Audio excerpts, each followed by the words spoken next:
spacey today in my head, but we'll do our best.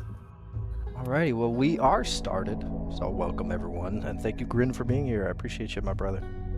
Let's go, man. It's been so long. I'm so excited. I got so many things to ask you about and talk to you about. Hopefully, I can tell you things too. Not as many things as I gotta ask you, man. Ooh. Let me pull up that. Push this good. All right, good. That's going. Also, I should have gotten this prime beforehand, but I should be able to copy and paste this here, this here. Oh, you don't? Are you making an announcement? You don't have to do anything like that. We always make an announcement. Well, sometimes I forget a lot, but it is. Oh, you're yes, fine. especially when it's been a minute since we've actually had one of these. So hell yeah, announcement. Boom. Send now. Oh, I'm so sweaty. All right. Ooh. All right, Wait. Cat. Hit me. You start. Well, I was gonna say we have our AC going right now. I think it's 69 or 68 in here, so I'm at least not very sweaty. That's I'm good. very Yeah, for happy. me, I also think I'm under the weather. So that's probably my whole fuck up too. I feel like I'm like slightly fighting off some sort of virus, and your body's kind of. For me, how it always functions, I'm not sure how you like. If you're ill, what is like the symptom that you experience when your body's like fighting it off? For me, it's always like heat. So like I'll get like really hot and like really cold, and really hot and like sweaty, and then really cold. And it's awful. Okay, yeah, But- no, for me it's tired. I'm always tired, just 100%. Oh. Do you have like? Do you get your sleep like locked in though? So No. do you? Okay. I'm just I might be I might be a component. No, my sleep is awful. I was diagnosed with insomnia a little bit ago. Oh, right, so no, I've yeah, been you told me taking about insomnia, trazodone right. for that shit. Yeah, how did that go? You told me about that last couple times. I forgot. Yeah, you were saying that you tried this thing and it was actually helping significantly, but it also is like pretty heavy. You were telling me, I think. Yeah, it's pretty helpful in the terms of I finally sleep all the way through the night instead of waking up at 2:30, then 3:30, 4:30, and all that crap. But it's hard to It's get good, out Raid. of bed. Welcome, Raid. Yeah, no, yeah. I was gonna say, yeah. So when you were telling me last time, it sounded like you had like some really harsh insomnia, and it was interesting because for me, like, well, it's weird because like for my insomnia, I feel like I never actually was asleep. Like I kind of just hover on like the very edge of being awake, and then I wake up tired as hell, you know. Yeah, and I used to like think it was exercise and all that stuff, but like I don't know. I think it's just. I don't know. I wish I could tell you an answer because I was probably almost really similar to you in the sense that I could not sleep to save my life, and I would always wake up at like weird times. The one thing I want to try to get better at is going to sleep at the right time. Like if I could at least get in bed at 9, then I can wake up at 6 and not feel like kind of like dead. But sometimes I'll push it till 11 and I'll just get eaten. You know. Oof. I was gonna say last thing I gotta say, then I gotta get into the game a little bit so we can start some gameplay before we're Yep. stuck just chatting. But I don't know how you can't sleep with the amount of shit you do all day. While you're learning, I'm surprised your brain isn't just fried every night. Well, you're very sweet, dude. I wanted to kind of tell you, Kat. I was on a stretch for like 4 or 3 months that I was like just go. In the last month, man, I don't know what it is. I almost want to vent to someone about it because like I'm like it's very frustrating at myself because like a part of me, and I don't know what the right answer is. Like a part of me is like. I think I have a disposition to like look back at the past and be like, well, how do I get back to that? Like, you know, I was super like driven and I was able just to like eat glass, basically just like wake up, just like, you know, completely become a different person. One of the things I heard recently, which I thought was interesting, which was, are you willing to make the trade of, basically, are you willing to like kill the former you so that the new you can basically live?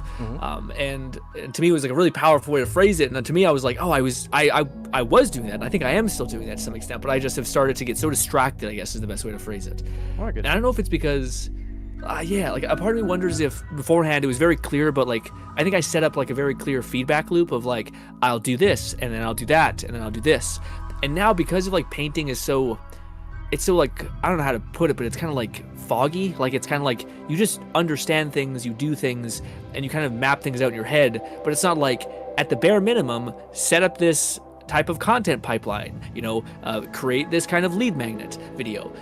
That's very like obvious. And when it's finished, you're like, I did good. Whereas the other thing is like, okay, paint a statue. Okay, what part of the statue? Okay. What should I go with? Okay, I'll go with that. Okay, well that was an hour of doing that. Okay, now what do you do?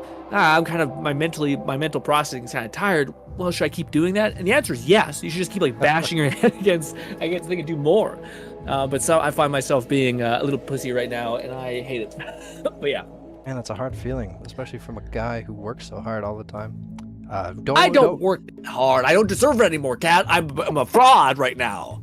I'm reading in the past, but these last couple, like today, man, I wish I did so much more. I was starting to edit that video, and I did good, but then I got distracted because I needed to make basically, like, in order for me to like quickly give information quickly about painting, I don't want to be one of those people who sits there in like 20 minutes and says, I painted this color, and this color makes sense because of that color. So I came up with like a measuring stick of an MST value to kind of tell people, basically, like a quick, like, here, just look at this map and you'll understand why I'm painting the way I am. So I built that out, but that delayed me from editing the video. Anyways, I was gonna say, I gotta cut you off because I gotta start playing go nuts. We will get back to that, but kind of as a quick overview. Welcome to Rimworld. It's interesting, as you can see. It says a story generator, so not too much a game, but options, of course, like any game. You have different starting scenarios in terms of what you want for specifics. Sometimes you start with different resources. Like this one gives me a random pet, one of my people. Ooh. Like this one looks like I start with 4 people as a squad. So all these different ones, but I have my own I made for the stream.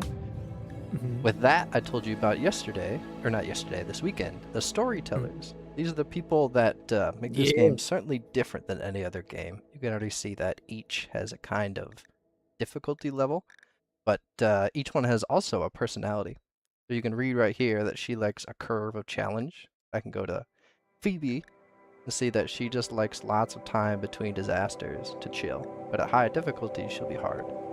Yeah, so for people who didn't see, like, what Kat mentioned a little bit later, like a last stream, these are basically AI that will like narrate and like cause effects on your world. So they'll like affect it, and like they each have different kind of personalities. So a person might like beasts, and they'll send beasts after you, and then another person might have like a proclivity towards being really soft on you, and then just dump a bunch of monsters on you, or like raids, things like that, which I think is really cool, like dynamic in nature.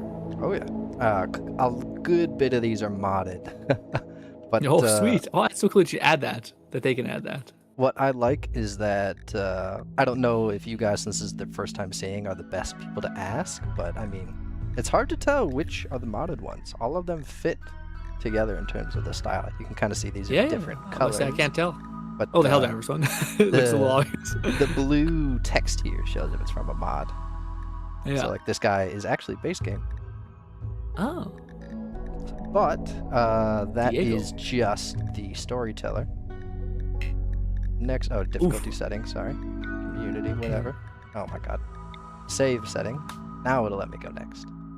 You can choose, I don't know why it's intimacy, that's hilarious. It's a different name every time. What will it be? Oh no, it's still intimacy, but whatever. It's a random keyword. Like I got the Spanish word for bitch, P-U-T-A. I got puta as one of them. Oh, it was. So is it? Wait. So like, what's the keyword of function as? It's just like seed. If someone else types this into the seed, it has these same settings, but the same world. Ooh, we're gonna get real. Okay, it's signaling something to us. Ooh. So we can change population size. This is a mod, but I can restrict the tech of the entire world, so that if I want a medieval only playthrough, where like it's a medieval anime-esque thing that no one actually progresses past plate armor, that kind of rule set, I can do that. Oh, okay, that's unrestricted. Cool. And with all this, you can see we have all these other people who are going to be taking up space. They each have their own agenda and stuff. Landmarks, you can make it so the world's really dense. Gotcha. Oh, pollution. Classic me. What's pollution? Here is my mod list. There's a huge, unending. Yeah, you gotta scroll. That's brutal. We're still going. Yeah, that's brutal. There we go. That's 217 off the top of my head. Yeah, but a lot of the mods you tend to use, I think, are like quality adjustments, like a nudge, instead of like we're gonna revamp the entire system kind of thing. So you end up having a lot visually, I think, just because of that. Oh yeah. Welcome to the planet. You can see all of these symbols denote those factions from that list, as well as a little map of what the area looks like. As I mouse over it. Odyssey means? Odyssey is one of the DLCs. But this is choosing where to start. So like... holy shit, that's a big-ass map. Yeah, if I go by... Huh? That's like a world? Like, is that our world, or is that just like their generic... No, it's the whole world. Holy shit. Okay, wow. No, sorry, not our world. It is Yeah, okay, that's what I meant. I was like, can you go to Canada? It's gonna be fucking snow everywhere. There is always a far north, of course, but it is, as you can see over here, the average temperature is -14 Fahrenheit to -64. So Jeez. not up there, but by the color. Oh, they made add to it, I guess, because they're not the other half of the planet, right? Mm-hmm. I mean, in terms of travel, you go one of these at a time. You're not. Yeah, you could. it... This isn't like, I would assume this is just a spawn point, like a seed, Oh, yeah. right? And you're not able to like. Are you actually able to like start at the top of the map and run all the way back to the bottom, or no? Oh, for sure. Yeah, I could start up here. Oh, I thought you wouldn't be able to. Wow, that's crazy. That's why it's wild. only this big. I mean, if you start here, you're never getting here unless you really try, and that's a whole save dedicated to that. Yeah, that's crazy. So you can find that each area also has a randomly generated name in the same way that like. And a this came out like a fantasy long map time ago, right? was. I think at least 10 years. Yeah, that's crazy. I've never really heard about this. This is like baffling that like this level of scale existed. Yeah. With these little symbols on here, you can see that it changes the terrain based on how it might look. Oh, these are two heavy of mountains, these big brown ones. You can go to like here, and now you're at the base of the mountain. And actually, look, you can even probably drop in there and be safe from everybody. That'd be interesting. We're gonna look here. This one is great. We got large hills, body some of water, soil, 78 Fahrenheit to 85. Growing period, we can see how we grow our crops is year round, which is nice, as well as other random stuff. Are there some like cheese spots where like they have everything perfect, like the strongest sure. start, and then there's some hell spawns? Gotcha. I started one of my saves. We're not doing this as the save. I'm just showing all the stuff, and then I'll go load an actual save I've created. Ooh, but gotcha. this is an ideology system. You can make your own religion, and that zealots. That edits your game in terms of what you can and can't do. Like some might give you a ritual to contact a god from another dimension, whereas others might make you mine faster. Like these are mole people. They want to live underground. So real quick, so like if this game came out 10 years ago, the AI that it's referring to isn't the same as our AI, right? It's just probably more like linear than what we expect. I'm trying to think of it's in the same way. Actually, I don't know if you'll get this. I don't know if you ever looked into the system. It's in the same way that like an AI that works for Helldivers spawns enemies. It is given a set of parameters and things it can do, and then it chooses.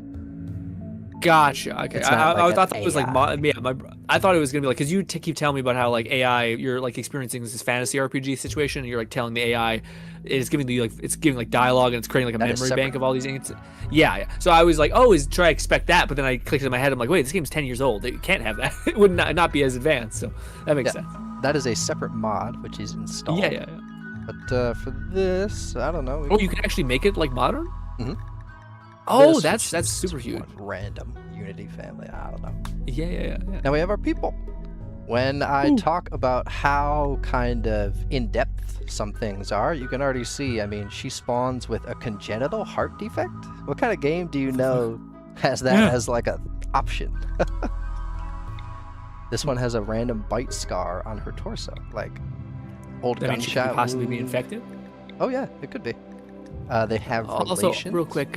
Raid says, "Hey Grinn, can I sneak peek at the stream schedule this week?" Oh, it's probably gonna be what do you call it? Probably similar to what we had last week, where it would be a hangout stream, probably either some Warframe at or something else at the end, like Warframe or the Neverness to Everness, and then it'll be Neverness to Everness or the other one as well. I thought maybe we would do that one. We talked about it a little bit when you left, Kat, but there's like that weird painting game where like you're just a little guy and you like jump on a wall and something you like paint yourself into a wall. It's like a prop hunt except more weird. I was interested in that, but I think we should probably make sure we have a lot of people on board and before we maybe get together and see if we can do like an actual one of those together. But I like the idea. What do you say? Most people would have to buy it. It's like $5. Yeah. People have to check with that. That's a good point. Yeah, but yeah, something like that. Unless you want to tell me there's something we should jump into, I'm a little open to something right now. I'm also just kind of like because I'm trying to edit the video of the painting thing that I just finished, my focus is on that. So part of me, like, I don't have really a lot of mental bandwidth to like be creative and like, oh, what's a good stream thing, you know? And I also think that next month we're gonna get like, you guys are gonna get your hopeful stream fix if you enjoy our streams, because there's so many games I would like to actually like maybe do a full week of streaming, but I also need to get this one video out and stuff like that. So a bit caught between a rock and a hard place, but alas. Sorry, continue, Kat. Thank you for letting me respond to that. Oh, you're all good. I'm happy Raid is here because I always appreciate you guys hopping in. You guys don't need to come to these, but I always am happy that it's fantastic. Of course they would call it. It was more the merrier, all that stuff. Oh yeah, people.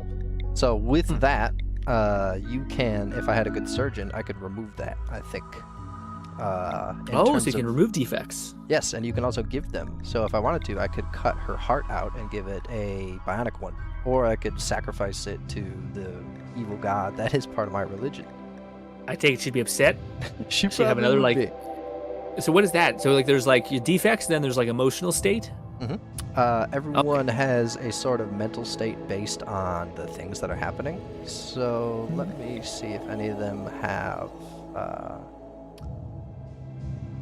a thing that affects it. Yeah, so see, she's steadfast. She has a lower mental break threshold of 9. She has 9% lower in terms of how much it will take to make her go on a spree, basically. Okay. If So, a colonist with deals characters. Huh?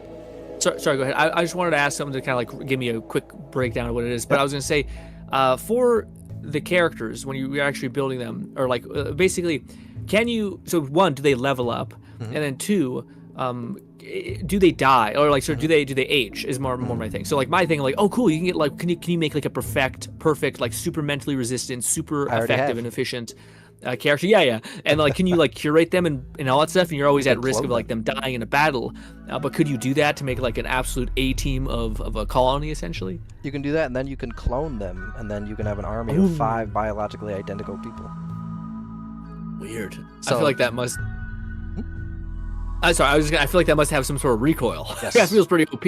Yes, it is. It takes a lot of resources and time, and clones can deteriorate through organ failure if they're not made properly.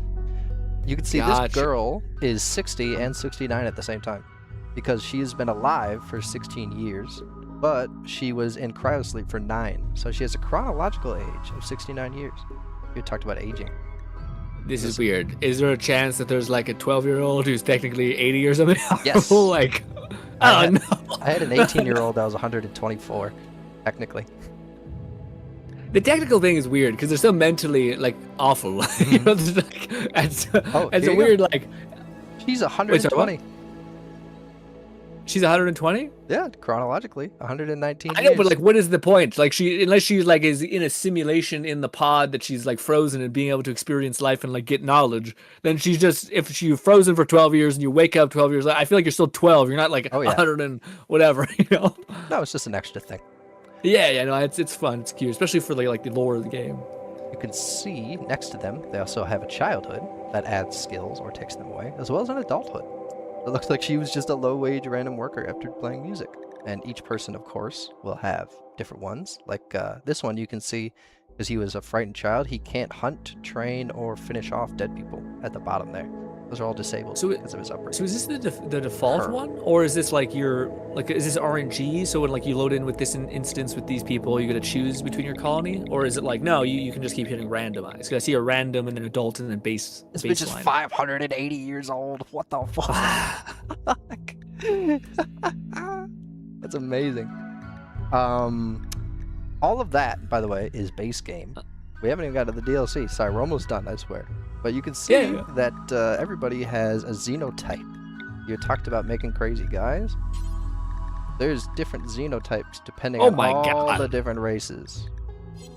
And so, we can go in here. These are modded stuff. We can go in here and see exactly what they want. So, for example, if these are genes, by the way. This is gene editing. This is not like something you can physically do to someone through a installation of something. You have to put them in a machine that changes their genes. Gotcha. But for example, so you can just keep refreshing there and like until you get like a god roll, and then be like, all right, another one. You find another one. Yep. So for example, if we give her this, she could just spew fire. she has a new organ that lets her spit fire. But as you can see, that -3, she will be 175% more hungry than everybody else who doesn't have that. Yikes. So there's your downside. So if I want her to have fire spray, acid spray, a terrifying gaze, banshee scream, psychic camouflage, and a teleportation ability, she is now 225% more hungry than everybody else. Jeez, I see. So there's a cost, like weighing it basically. So it's bad to have like at least like a lot of those characters when you're first starting because you can't maintain their hunger or something like that, or the resource gain. Yes, unless I cheat with my metabolic adjusters that I like to do. So now she is only half as hungry as everyone else with the +21. Yeah, you can kind of like add more buffs that decrease the negative essentially. Yes. So I have, as a couple modded things, I have a Space Marine from Warhammer. Ooh. This is their genome. Of course you do. As you can see, there's no negatives because these motherfuckers are OP shit. Built different, have to be iconic. So there should be like a minus to like communication or something like that. Charisma. But each of these, I don't know if you are also into like biology and the inner details of stuff, but for a while when I was looking over these, I had so much fun reading just the text and reading the effects. Because it's so cool to think about, like, what would that look like if someone changed your gene to give you that? Yeah, well, to me, it's like builds. So like, so long as my thing that I always hate, which is like this upgrade called like, you know, mantis eyes or something like that. It's like, hey, yeah, it just increases your accuracy, which it's like, to me, it's a non-upgrade. Whereas if there's upgrades that are like you're describing, which is like, no, you can fucking breathe fire, man. like that to me seems pretty fucking amazing. Here's a couple other ones. As you can see, this is how big the scroll is. So there's a lot of genes. These are the Space Marine genes, but I'll load another pre-made. Yeah, the bar's not even moving. Holy. Like this one is a wretch. So it has unstable mutations, wings, and gray skin. And it's also sterile. That sucks. Do these things show up? So like, Yes. you say wings, do you actually see the wings on the back of the character? Yes. And they can fly. If the wings let them, they can fly. Shout out to the modders having like animate all that stuff and put eyes in. Oh, for real. Here is the vampire of the game. So he is deathless, can implant other genes into other people with an external organ, perfectly immune to every flu. Can you turn other people into vampires? Yes, you can. Ooh, and so that was my thing. So the ageless thing is a problem then. So like you can have a badass like person, but if they're gonna get old and die, so you're like, you don't want to invest too much into them. Gotcha. Oh, yeah. Why the fuck would you make everyone a vampire? Because they need to drink people's blood, and people don't like that. Also, they need death rest, which is a special kind of sleep that takes days. Oh. You can see every vampire has stronger melee damage, dark vision, robust thing, so they take less damage, toxic immunity, run faster, regeneration. Kat, hypothetically, say we were part of one of these colonies, all right? I came up to you and I said, listen, man, we should take the best guy who we have in this thing. He's the most proficient, he's the most deadly. We should make him a vampire. Would myself and you both be like, I'll give him some of my blood? He's just gonna bail us out of problems and we don't have to have a problem? I feel like most people in the colony would be like, yeah, fucking let's do that. Pawns, which these guys are called, the little characters, called pawns, with the masochist trait, love when vampires drink blood from them because they like to fight. Oh, so you can find, gotcha. That's actually, this is gonna, man, it sucks. It's like, this game looks so cool. I just wish there was like a game that was like a third person, first person, like, you know, bigger budget thing that actually had all of this in there. Because this is the level of like depth and detail that to me is like that you could play this game forever. You know what I mean? But with the style of it, I'm like, this kind of looks Newgroundsy. I don't know if I could play forever. Oh, I get you. But, I'll show a couple more genes, then we gotta move on to something. But here is a special one. It just gives you cancer. That's it. A new cancer will be generated every day. Okay. That's it. Get cancer. Is it Deadpool? Like, can you get like a healing trait? Well, you talk about builds, Grinn. So now, teratogenic coordination. If you have cancer, you are more coordinated. If you have cancer, you can now use your tumors to heal people by consuming them. But what does cancer do by default? Does cancer like kill you? Yeah, but so you're just dying and you heal people with your death? Yep, but if you heal someone with a tumor, the tumor goes away. Oh. You're trading cancer so that's what for kills benefits. you. Gotcha. So this person can trade their tumors for faster movement speed. Your tumors will literally disappear and you'll move faster. This one will give you more stamina. Does he spread cancer to people? Or is it just like this is a weird minigame you have to give your growths to people? This one says carriers of the gene can transfer their tumors to another person. Yeah, it seems So like you you're can't infecting touch someone with other, Yep. other cancer.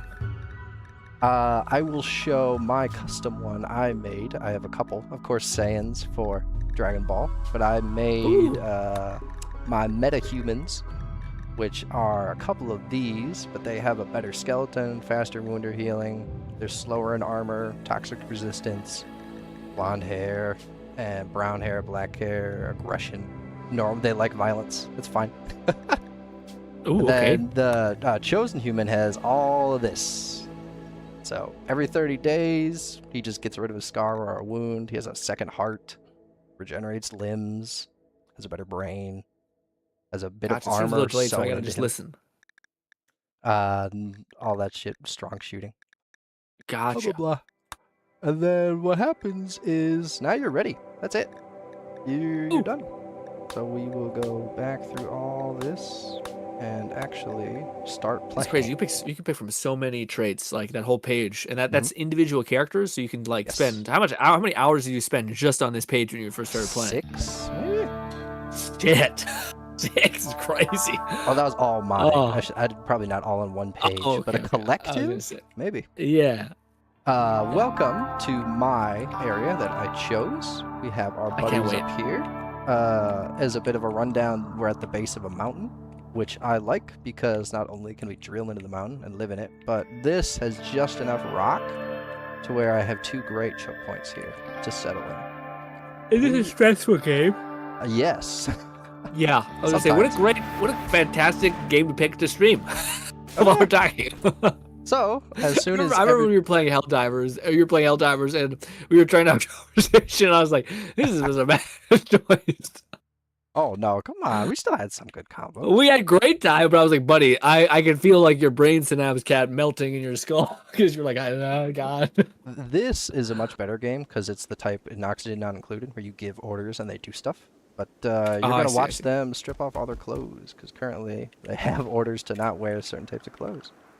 So in terms of, what's the word I'm looking for? Complicatedness, there is a lot in this game. Yeah. That's what it comes across as. So I'm going Oxygen Not Included also seems difficult, but not like this. It seems like like choice paralysis would kill you. Oh yeah, it's hard. So I'm going to unallow all items, so everybody can now wear clothes. Going to go into the Assign tab, Apparel Policy. Tell them to not wear shitty clothes. That's good. And then, I don't want to do all that right now. Fuck. A part of me thinks this is something that, like, because you work in IT, you just have a propensity for It's so fun. This level of menus and complexity. So with the, I fully agree. With my naked guy right here, you just saw I can give him orders to do stuff. Yeah. And had I held shift, so now that I did that, he is going to go through and put on all those clothes I told him to put on. And now he equips his bolt action rifle. So now he's like a regular person. He's got a gun.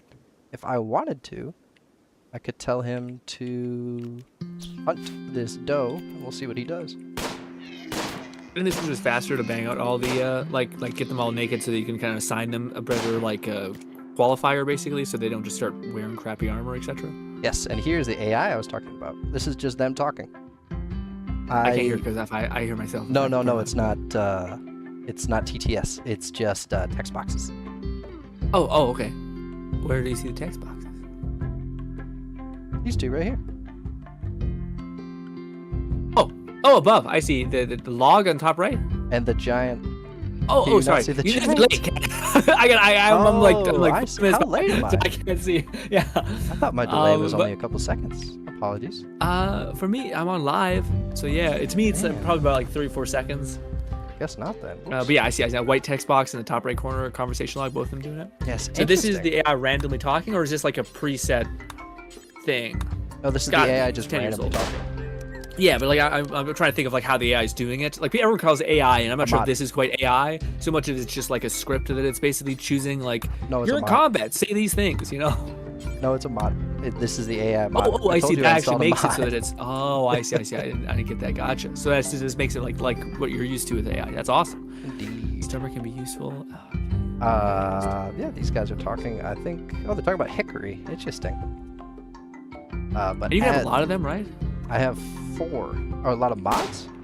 No, a lot of people. Like I've seen the trailer had like fucking 15 people on screen. You can get as many people as you want, as long as they can fit up here. But currently, I only have the 4 that dropped with me. Speaking of which, I can get this lady pants. How do you get more? You can recruit them, or take them prisoner. Yeah, that's the fun part. So a little bit more tutorial before I get into things. The kind of creation menu you're seeing for the characters, that's just all this compressed and some helpful info. But in terms of like what we were talking about, I can go into operations and we can do all of this. So if I wanted to, I could give him a wooden hand by chopping off his current hand, just because. It only needs a wood and some medicine, and 3 medicine skill. Do they know it's you? Sometimes. Okay, yeah, because to me, I'm like, this would be so much better if you were an initial, like, Black and White, much favorite played that game, but, like, you were, like, they knew you were a god affecting them, so the fact that, like, you don't have any responsibility, you just cut off an arm, and they're like, I just guess my arm fell off, you know? So but the fact that they can actually hold you accountable. Because I'm trying to find out where it is. Oh, it's right there. So this guy is trying to kill this deer for me. Give me a second here. I'll speed up the game a little bit with my options down here. There we go. So he killed the deer, and now I can go click.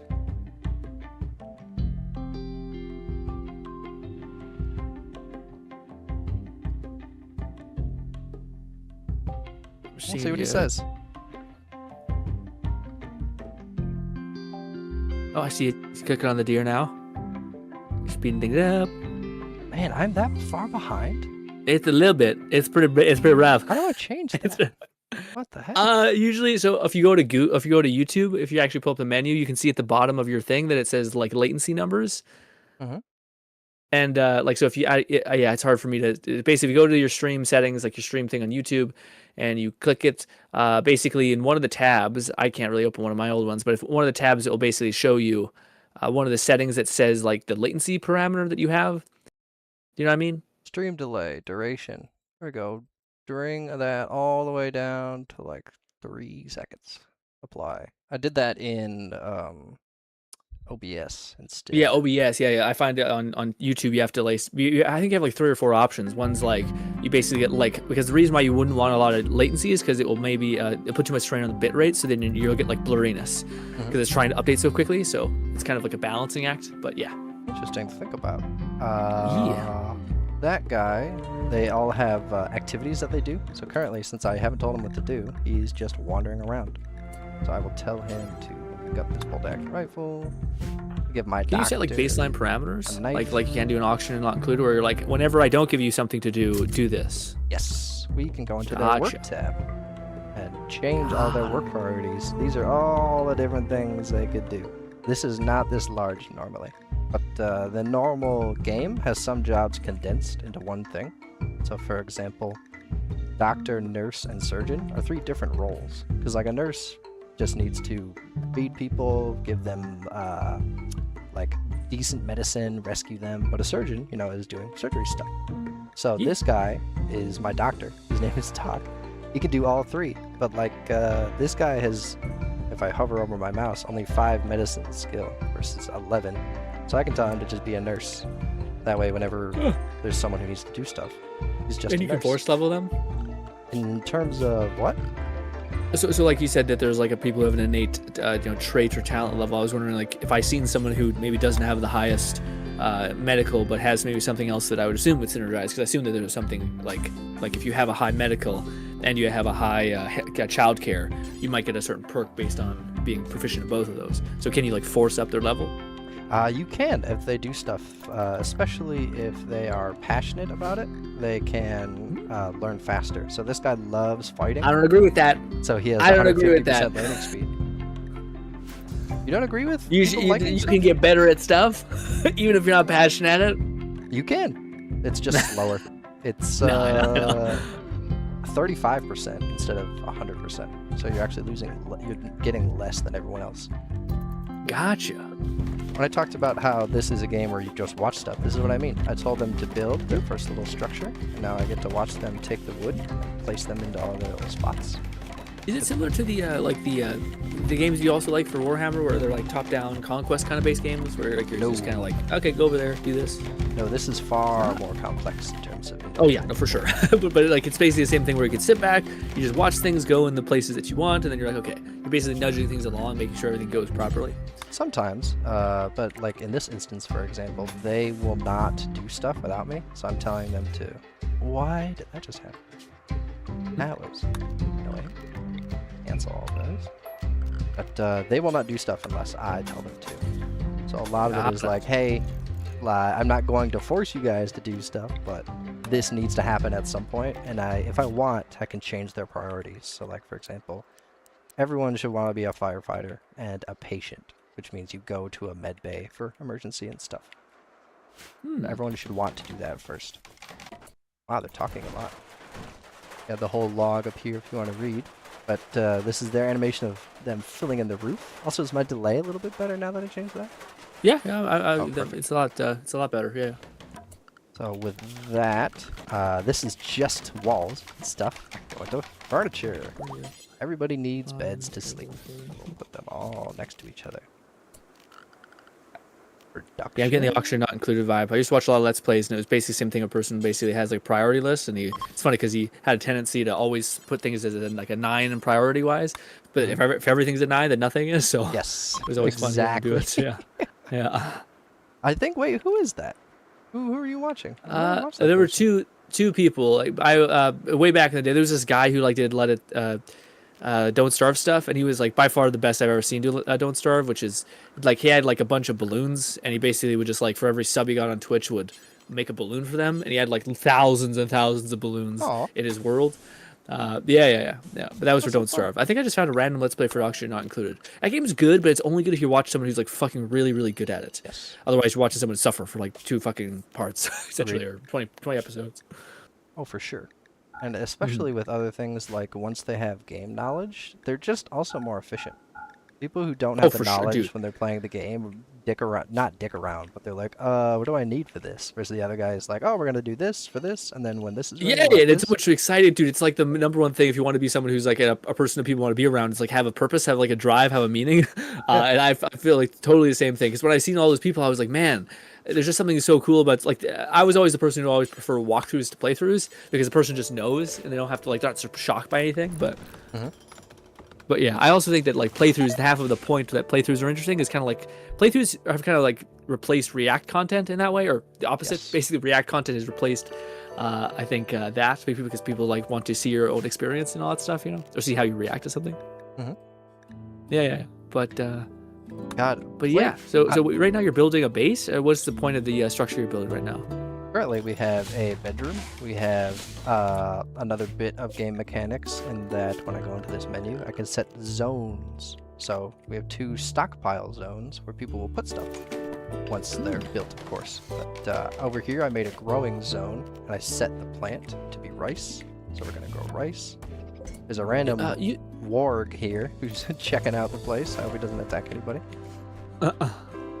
I was gonna say, so you set up near a mountain. Is that a good idea so that like enemies, if they ever do try to infiltrate you, they are basically blocked off from that area? Oh my god, yeah.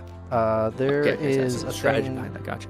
There is a thing where raiders, they're called, so people who want your shit, of course, will attack. Yeah. And as you get what's called colony wealth, you will have more people, stronger stuff. It's like right now, if we were to get a raider, it'd probably be like 2 guys with a spear. Where are you going, Doc? Oh, he's getting steel.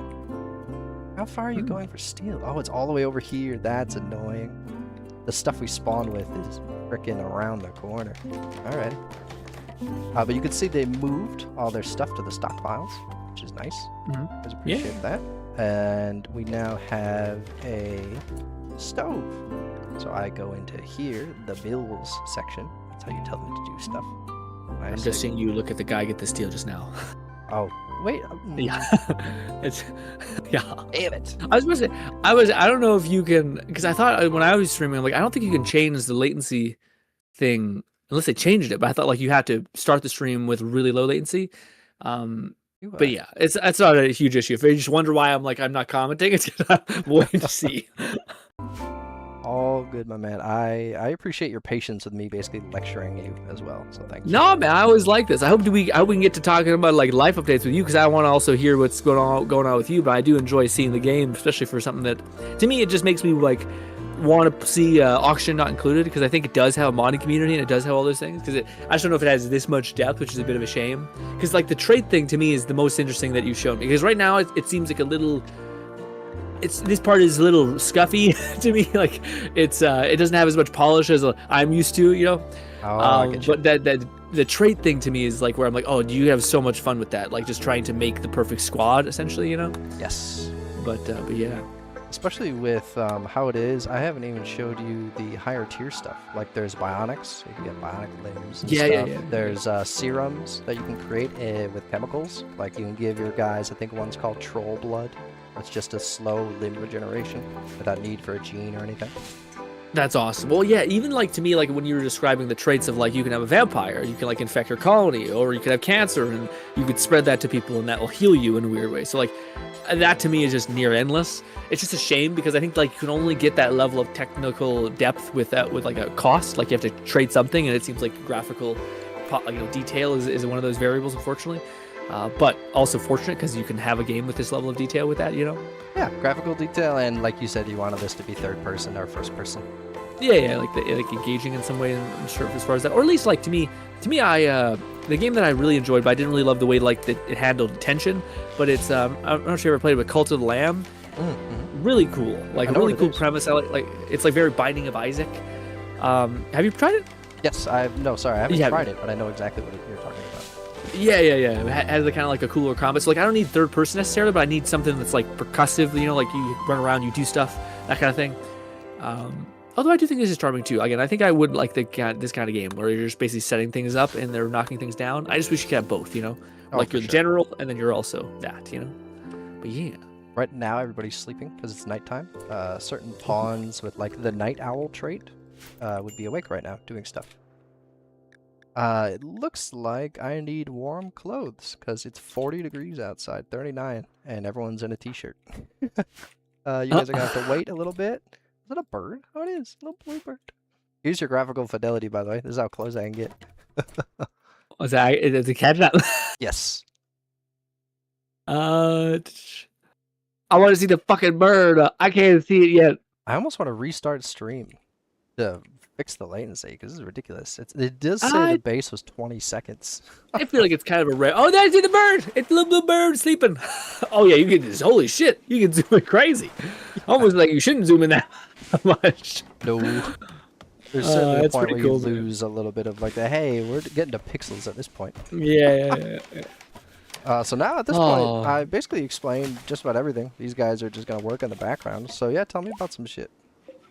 Oh, what do you call it? Well, first of all, thank you for sharing this with me. I always enjoy these deep dives. I feel like they'd make for a really good like YouTube video if you ever cut it up and just basically make it like it's like you're sharing this thing with you, or like even a YouTube short of like just quick bullet points of explaining this. Because I think I feel like with the questions I was asking was very similar to anyone who doesn't know the game but is kind of interested.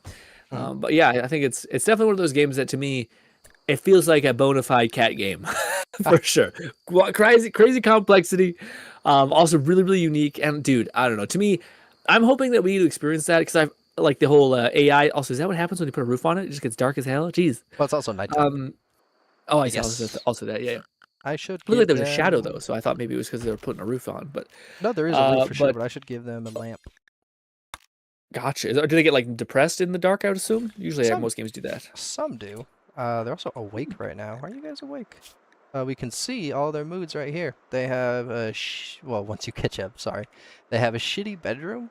They are indeed pissed off that they're in the dark. They've eaten without a table, which is a meme in the community. Yeah, characters will be like late game, 100 years in, and still get pissed off that they eat without a table.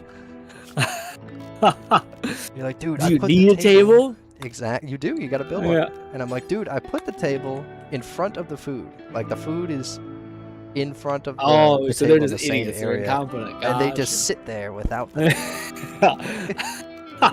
Oh, dude, that's so funny because that's one of the things that I was hearing recently that I thought was like an interesting, weird take on like basically it's like if you ever hear somebody complaining, whether it's like they're they're in the car and they're like they're getting bad traffic and they're like, oh, this is stupid, or someone who maybe got someone said something rude to them at work and they're like, oh, I can't believe this person's saying stuff like that for me.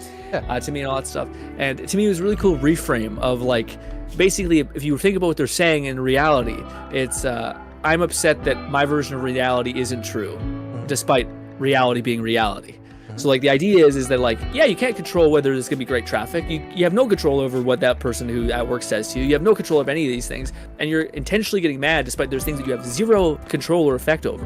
So like you're just like, when you say it like that, I'm getting mad that my reality isn't real reality. So you're getting mad at what's not real. So you know what I mean? So to me, I thought it was a really cool way of being like, I'm taking this too seriously. Or like, of course, like why would I expect the world to be perfectly in alignment with me? Absolutely not. You have to take the world for what it is. So I thought it was a really cool like reframe of like, oh, okay, that makes you a lot less cynical. It also makes it so when you hear someone complaining, you always hear that. You always hear like a person like, I just don't like that, my reality isn't the way reality should be working. All that stuff. But yeah, I love thinking about it like that. That's similar to I don't know how similar, but I heard an interesting, less heard, more read, because it was a really dumb post, one of those like anti-memes. But I don't know if you ever saw the monkey memes, where it's like the monkey wants blah blah blah, and it's some guy posting where he is the monkey. He's like, the monkey wants a 6-pack of beer, like that kind of thing. Okay, yeah, Caveman, Jason, that too, yeah. Yeah, and so Return to Monkey, all that stuff. Yeah. I saw one where it was a dude typing out. He says the monkey has realized that he suffers far more in his head than in reality. And I was like, wow, that's an interesting. That's cool. Here's your level up, by the way. Once you catch up, because my colonist has been constructing so much, she's now level 8. I must say, look like you're putting a pipe in the wall or something. She's now level 8 out of 20. But the monkey thing, once you see that, I was like, that is a cool mantra. Ooh. Okay, I see you zooming in on the lady. Oh, sorry, it was in the upper right. It was a level 8 notification. In construction. Yeah, so people can level up. I see that. Yeah, I asked about that. I see. Yeah, that makes sense. Yeah. No, but I love the whole monkey thing. Also, that's cool that you can level up your characters like that. Especially, I don't know if I love that people are like, I just don't like this, so I'm not gonna level up as much. You're like, that's fucking annoying. You're still doing the work. You still have to fucking learn some fast. But yeah, what do you call it? No, to me they, man, there's so many of those weird gems that to me, like, I don't know, they help me think in a lot of ways. Like, especially where like I'm trying to get back to that feverish like go kind of thing I was in. So to me, like those little like adisms, whatever you want to call them, are really, really nice. Also, let's go Fluff. Fluff says, a bit late, but hello. Wrapped up the shorter stream, but my celebration of my first year as a streamer went well. Playing some Chrono Gear, Warden of Time, and one of the most impressive Hololive fan game. Let's go, Fluff! That's fucking hype as hell, man. I'm so happy that you made a whole year is insane. Especially one thing that, like, that's incredible about what Fluff did is also Fluff has done like absolutely fucked up volume to where like it's not even just going for a year straight. It's like I'm going to run 17 marathons in the span of what people would normally just do like one. So like it's an incredible feat for sure. And you should be definitely proud of yourself for doing that, Fluff. In the same vein, I'm happy that you're toning it down a little bit. I remember you were talking about how there were days when it was pretty hard to get through it all. To me, that's everything I think is that, which like, I could talk forever about this, but for me, it's like the first thing that always comes from doing anything. I think if you want to get better is like volume. Just do a shit ton of that thing, and you'll like understand all the weird like truisms or like things that you would otherwise wouldn't have understood.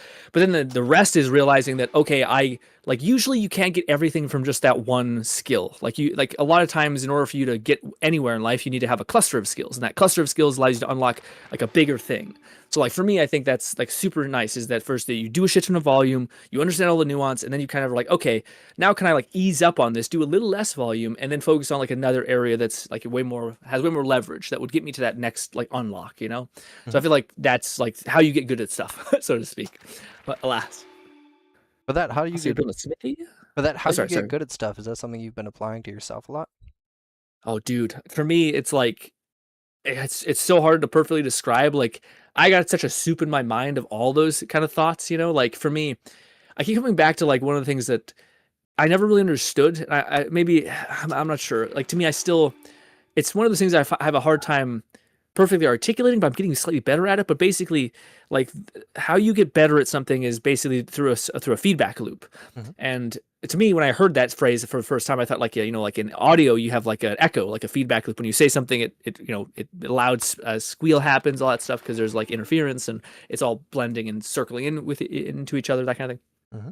But for me, it's just so much more hard to describe like what it actually means, because like when you felt it, when you're like, okay, I have tried something and then immediately gotten any kind of reinforcer, whether it's good or bad, a signal that is clear and makes me understand, okay, do more of that or do less of that, is extremely helpful. And Yeah. like the slower, like again, I find like for me painting, which like to just kind of talk about how crazy that is, I basically tried, and maybe you guys will say failed or I succeeded. I've tried to essentially develop like a skill of painting that people I think develop over the course of like 10 years in the smallest amount of time possible. As far as like learning color theory, knowing how to knowing the complication of an undercoat and how that affects the light reflection through that, knowing that like transparency affects the color underneath it, all these things. Yep. So for me, basically being able to like you feel that like when you actually are in that feedback loop. And to me, there was times when I spent too much time like learning about it, and there spends too much time when I was just doing it without any sort of guide. And there's like this weird perfect medium when you do enough and then you get like a proper signal, or you get a proper reward or punishment that tells you whether you're on the right course or not. And to me, I still can't perfectly articulate that to like so other person can like know how I guess how deep I feel about it, because I feel like it's so complicated to describe and yet simple-ish to kind of understand on the surface level. Yeah. It's hard to describe. Yeah, what do you think? I think for you, in terms of, oh wait, 1 second, Fluff says, haha, I gave up on worrying about daily streams for every day this past year. OS drive failure knocked that plan out with a 3-day span. Oh man, I'm sorry. You started having some other things come up. Summer has just been a fatigue factor. You won't do Sundays and Mondays for the rest of the summer, starting around 2 p.m. an hour later going forward. I mean, yeah, dude, summers are hot. I'm not sure exactly where you're at, Fluff, but good lord, I don't want to do anything after work. Yeah. I was gonna say also I think like it's crazy, but like it's so weird, but like I don't mean to be like a fucking annoying optimist, but like sometimes there's like another saying I heard recently, which is interesting, but it's basically the worst thing that has ever happened to you will be the worst thing that's ever happened to you. But the TLDR is essentially like if you lived a life and you basically like stubbed your toe, that was the only thing that's bad ever, and the only thing bad happened to you. Well, first of all, it's incredible. You've experienced something really terrible. But also for people who have experienced like horribleness, like something really bad that's happened to you, maybe a girl like cheated on you, or maybe like your dad beat you, or any horrible variant, that you've endured that level of pain. So any other pain that's not even near that like level of threshold, you can endure and you can survive. So the reason why I bring that up is because to me I think it's kind of indicative of sometimes a bad thing may happen to you, like maybe you break your cycle of streaming consistently for that 3-day span, but in some ways you now know that like either it can be a gift in the sense that you realize, hey, I like nothing really changed that much when I didn't stream those 3 days. I put my time into something that maybe was also meaningful to me. Maybe I just recovered. Either or. So not to be a bleeding optimist all the time, but I think it's also good to know that like, oh, there's sometimes that bad thing can also be good for me. Oh, dude. Oh, Why I don't know. apologize Sorry, for go. being an optimist? What? Why apologize for being an optimist? It's interesting. I think because people sometimes I don't think people realize how much of a cynic in my heart of hearts I am. So like all of it is a reflection of me trying to pull that part away, Like I think also I have I think I speak with emotion sometimes. Like I try to speak with a smile and all that kind of stuff. But I think also it sometimes makes people believe, is he always happy? And I'm like, no. If anything, I have a disposition towards melancholy. But yeah. But I was gonna ask you something when I was rambling. I got something if you want to take Yeah, a second go to ahead. think. Hit me. Just when you keep all of that in your brain in terms of learning how to learn and then doing what you've learned and then going back and forth, where do you find the disconnect is? Like for me, this game specifically, I watched I think a week before I even bought it, just like YouTube tutorials saying, oh, Hell what yeah, are these mechanics and what do I need to know and all that jazz. And after that week, there was a part of my brain that I don't know what triggers it, but it just goes, "All right, we're ready." I'm just like, "Why?" And it goes, "Ah, we're just ready. We've done enough." Like, okay, and that's kind of that feeling for me is once That's I've beautiful. done enough of the study and everything, the brain is just, I guess, confident in the same way that like studying for a school test. I There's a think point where you're like, oh, okay, I know the material. I was gonna say I think that is extremely, extremely, extremely rare, Cat. I Huh? think like it makes sense for like a biological standpoint that would be developed. Like, the idea that I'm going to build up so much emotional attachment, understanding, load, and belief. Because if you think about like anxiety, that's kind of what I wanted to also talk to you about with this, which is basically like a lot of people are. Remind me to come back to this because I want to keep on that. But basically, I want to talk to you about like how people are treating negative emotion in a really bad way. I think basically treating like you're not allowed to feel bad. Basically, I don't agree with that. But anyways, so to me, if you think about like, okay, you spend so much time researching and like learning about something, and it builds up like all this emotional damages, emotional energy, whatever you want to call it, and then eventually you basically have to like exude that, like do something with that, which I think is awesome because I think a lot of people, including myself, I think I have a disposition towards this as well, which is basically I like the process of learning and like absorbing skills. But then I sometimes find like I don't actually do anything with them. Like I'll learn a bunch about something, but I won't. And if I like all of the things, like I don't know why, but for me, I have like all of the things that has like because you asked how how I affected. I think I am way more stubborn than like a lot of people. And like I'm not like more driven. I'm not any of those things. It's just the fact that I have like when I was learning how to edit.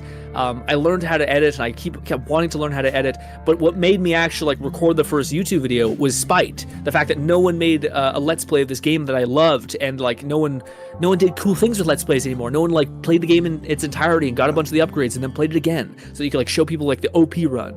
Like I love that idea. I'm trying to remember the first video you made. I can't remember it. Yeah, Shaz the Dam. That was exactly what it was. But anyways, so like for me, that's what like pushes me over the edge. But I think like if I could trade mine for yours, I would totally do that. The fact that like you build up so much knowledge and like energy with that, and then you'd want to deploy that when you finally have like done enough of it. For me, I find I learn stuff, and I need something that like is the catalyst of like, dude, you have to do this. Like for instance, the painting thing. Like maybe it's like the sunk cost fallacy or essentially something like that. But for me, I feel like that very much. Where I'm like, oh, dude, I've put so much time into like painting or entrepreneurship. I have to make this like either work out or make this like a part of me, or I have to just do it. Yeah. But But yeah. when you have to just do it, what does that feel like? Is there a half of your brain that says, well, we're doing it now, and there's another half that's like, but I don't think I can, and the other half just says, shut up? It's like, I'm wondering what the dynamic is. Interesting. Trying to think. That's actually, to tell you the truth, I don't know. I think Have you never listened I could have to answered yourself you. listening? I could have answered. Sorry, what? Have you never listened to yourself listening? No, I was gonna say I think I would have a better answer for you 2 years ago than I do this year, or like these last couple years. So like 2 years ago, I probably would have said like, man, I just kind of don't know, and I kind of like I need to fill the time in some way. So like I'd rather try and all that kind of stuff. Like I basically would just. I come back to the same thing, which is like, if you're not going to try your hardest, then why even try? What's the point of life if you're not going to actually give a shit? Like either everything matters or nothing does. But that to me in the recent memory, that's like completely died. Or like for me now, it's I can't describe how like it is such a better way to live, at least for me, which is that irrespective of how I feel, is this meaningful or not to do? Does this derive purpose from my life?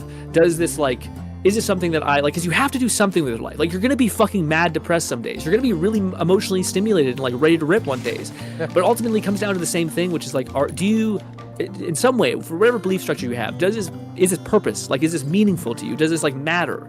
Because like when you're depressed, you're still gonna have to do something. When you're really happy, you're still gonna have to do something. When you've just lost a loved one, you're still gonna need to do something. So why not make the thing that you're gonna do something that actually matters to you, or at least has some sort of payoff, or has some sort of thing of like, maybe I could, learn this thing or do this. By doing this thing, do I become better? So I kind of is derived from that. But also, yeah, I come back to the thing of like, I do stuff more and more nowadays, like despite how I feel, instead of like waiting for myself to feel that motivation, I suppose. And that has been, I can't describe it, but it's like so much more nicer to know that like I can. Oh, I need to get better at like just saying what I when something pops in my head because I always forget. But I wanted to say something about that. Essentially, I can't think of it right now. Well, maybe it'll come back to me. I mean, right now I was gonna say I'm listening to the. I don't want to say. God, what's the word here? Train of thought. Right now I'm just in one of the cars in your train of thought, man. In terms of Thanks, what man. you want to do. Well, I wanted to get your take on this because I think it's kind of it's tough because like it's one of those things where like I constantly am trying to go back and forth between so it's hard to describe this a little bit. So one of the things is I think like for me, I think I've maybe even told you about this. Forgive me if I'm a broken record, but I feel like for me I have I really enjoy like why. Like I remember when I did like a personality test and something like that. I got like therapists essentially. Like I got this thing of like I just like to sit down and talk to people, but I have a really low social battery. But I just really find like people and like why they do what they do really really fascinating. But in the recent years, I've kind of started to step away from that largely and kind of been like, well, it like to me, it doesn't matter as much why someone does what they do, just that they do what they do. So like. People can come because I think it's because people are kind of like really good at lying or like not lying. That's not fair to say that that's them. It's almost like they've been rewarded for something in the past, and they have come up with a reason why that is, and then they're going to give you that reason. But the reality is, if you just look at what someone does, so the input of what they do, their actions, and then the output of what they get, you'll understand like the world way way better. Like you'll understand the entire world way way faster. So for me. Thing I wanted to ask you a little bit about, and this is kind of where this kind of starts to clash a little bit, but like in recent memory, I feel like a lot of people kind of, whether it's, it's hard to describe, but like say, I'm trying to find the perfect way to describe this, but let's say someone experiences, let's just take an example that most people know. So like if I were to tell you a story and I were to tell you that there's this kid who goes to this school and he were basically to say, hey, we're going to make sure that kid basically never experiences like negative emotion because we're trying to save him. We're trying to do right by him, right? Okay. So what they're essentially going to do is they're going to be like, hey, you win, this award. You've done really good. Oh, you got a low mark. We're going to say you got a try hard. You did really well for certification, whatever it is. Do you think that child will basically have any kind of correction method in his brain whatsoever? I need to do a better job explaining this. No, I get you. Yeah. No, not when they're coddled. It's so tough for me because like for me I deeply want to live in a world where like less pain and suffering is a thing, right? I'm sure most people would, but at the same time like if I think about like biology and like how like why, so like maybe this is a better way to phrase it. Let me ask you and everyone in the chat, why does depression, sorrow, misery, guilt exist? Negative emotions, what is their role in biology? To make the positive ones better. Interesting.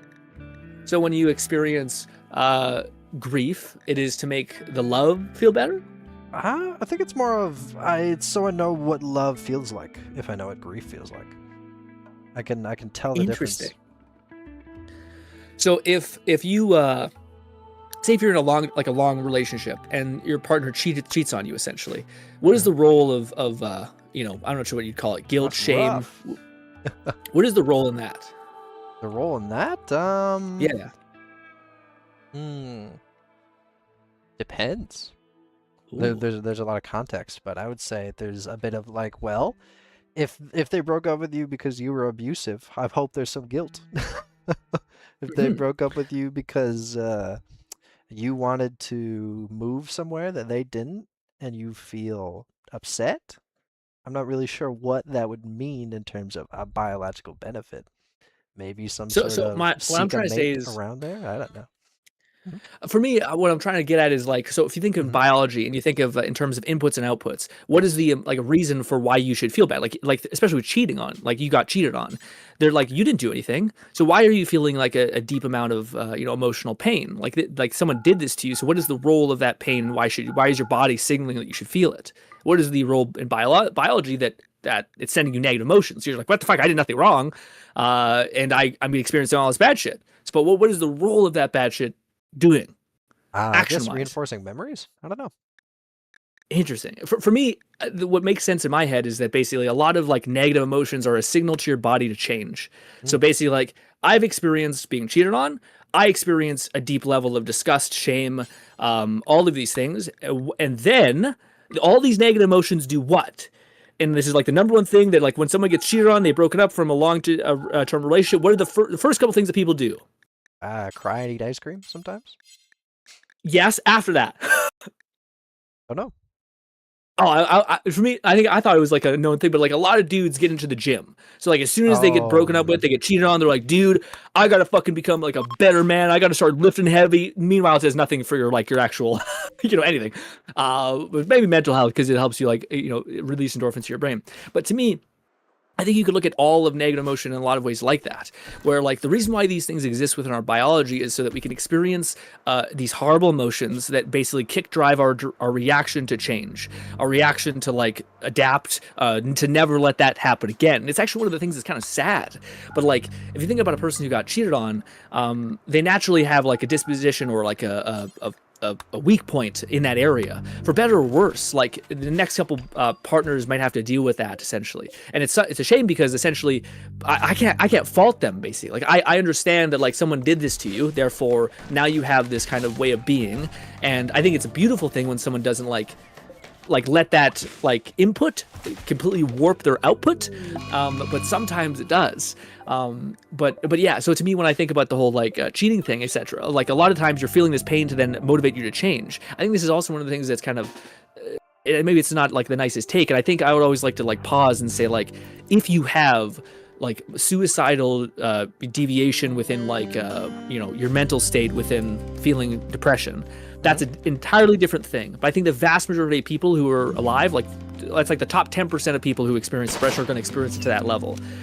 So I don't think like it's even worth was talking about that. Maybe just to say like, hey, by the way, yeah. But for me, I think like these negative emotions, such as depression, such as feeling inadequate, such as feeling like shame, or all these things, I think they're actually really important for you to feel, because they kickstart your desire to change, your desire to become better, your desire to do all that stuff. I think the issue is that sometimes people like swirl.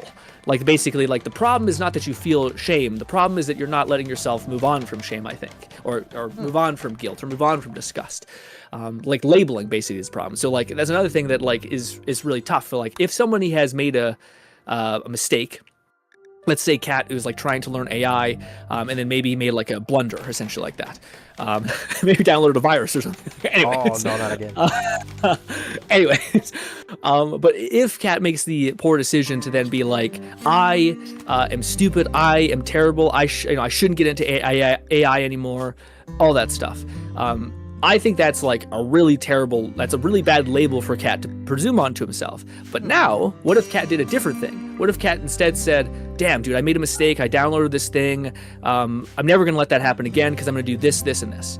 So he doesn't label himself as a stupid idiot who did something stupid. Instead, he says, I experienced this thing. Now I'm changing my behavior, and now my behavior will limit the level of pain that I have to go through again in the future. Boom! You got better. You improved. You now have become like a better person that can endure more, who can lead better, who can understand more. So like to me, that's something I've been thinking about a lot recently, as far as like, when you experience a kind of a negative emotion, use that as like the signal that your body is, I think, biologically trained to feel, which is to like change and to like not let that happen again, and all of those things. But what do you think about that, Kat? I think that's what I was going towards, and that when I said it's encoding new memories and giving you these feelings, so that your body associates these feelings with this. Yeah. It's kind of like the biological, like, hey, we are going to make you feel this emotion so that it will reinforce the fact that if this happens again, you will remember that, oh no, this is what I had to feel the last time, so I don't want it to happen again. Yeah. Exactly. It's funny because you said a word that like I've heard a lot this week, which some of the videos I'm watching made me think about all this stuff. But you said reinforce, which like I talked about beforehand, which is like I've always been a person that has like a natural, really like a deep love for like why. Like I could sit down and ask Kat like, oh, why do you like this game? And like just dig into that for like a long time and all that stuff. I could learn about like your past and all that stuff. And I could sit there for hours just listening to that. Not everyone has or wants that. But for me, I find that really interesting. But you mentioned, what was it? Behavior? What was the word you used again? That it your body basically says reinforces your behavior by saying, if you do this again, you will feel like shit again. Mm-hmm. So that's like a great definition for why. So like if I were to tell you a story about like how a person basically, let's say that this random character in the story, had a bad childhood.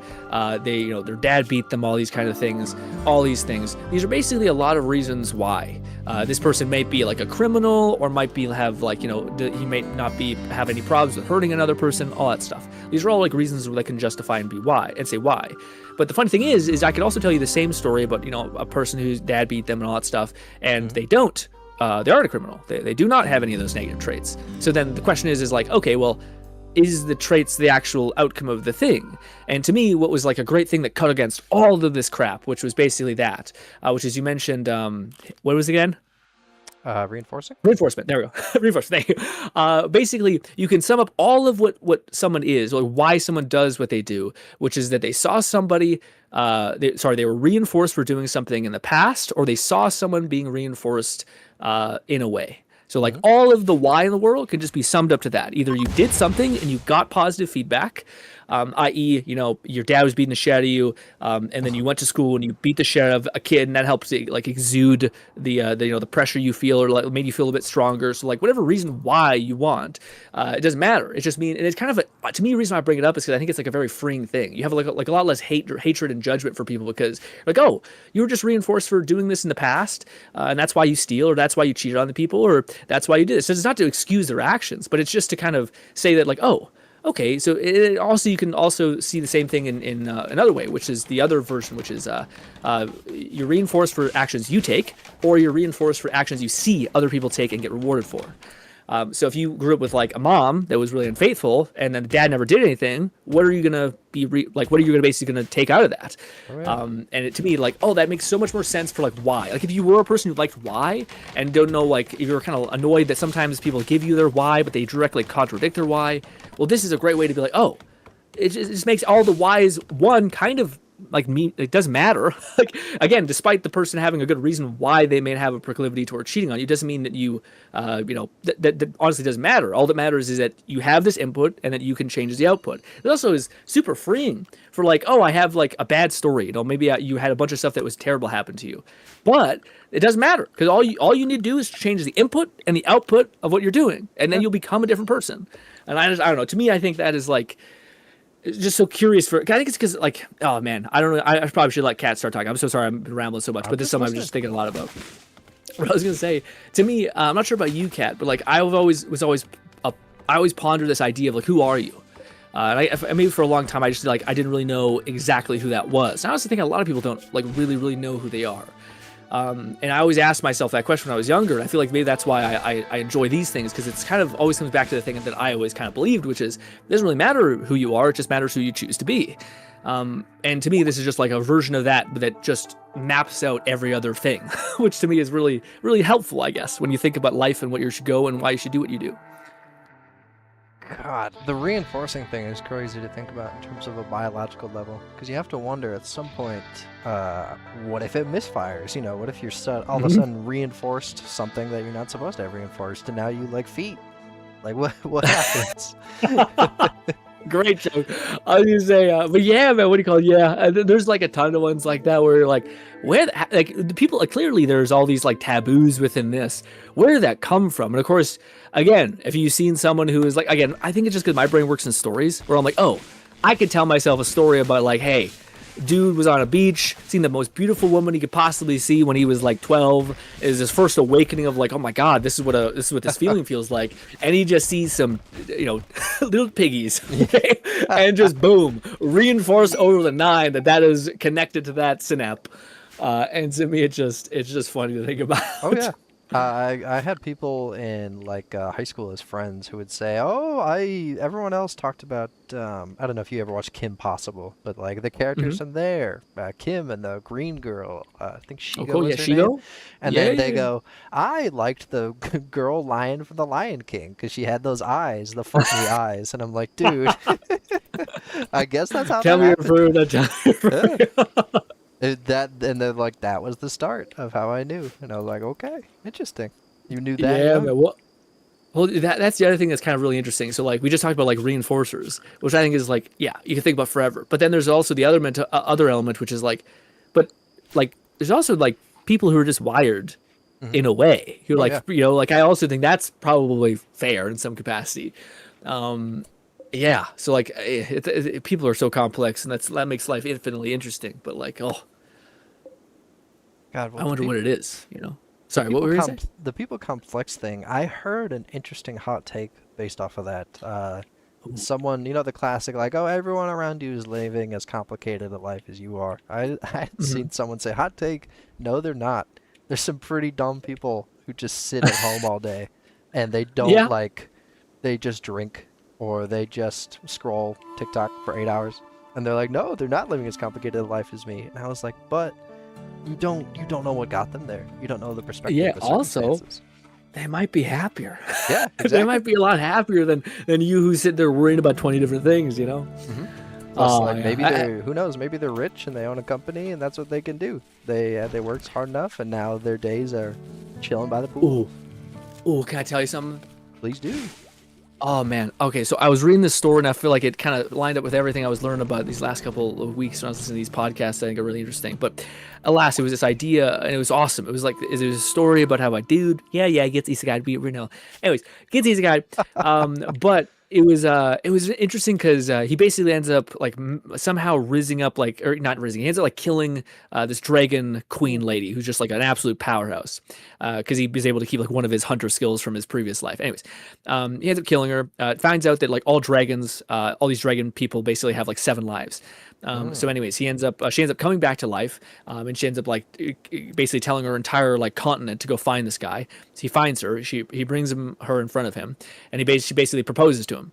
Yeah. And Wow, the whoa. idea is that like yeah. The idea is that basically like the for a dragon who has like insane power and like no one basically rebels against them because they're like a supreme being.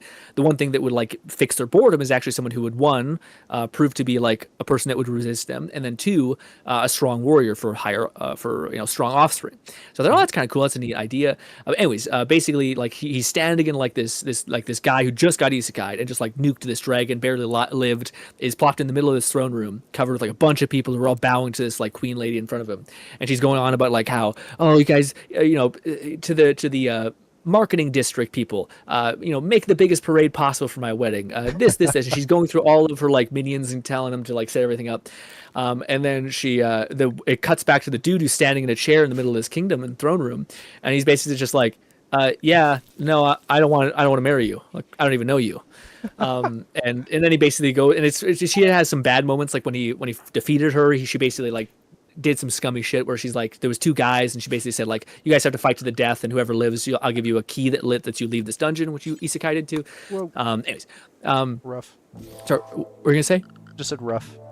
Right to the Rough, death, yeah, buddy. rough. But anyways, so what to me it was this part that was really really cool. So basically like the butler, who's this queen's like assistant, comes up to the guy and he's like, dude, like you're a human being and you're like, you basically want desire. Like that's the thing that connects all human beings is your guys like ravenous hunger for what you desire. If you marry this dragon queen lady, she have everything. You could have anything and everything you could possibly want. You'd be bored. And the main character, sorry, well, go ahead. You'd be bored.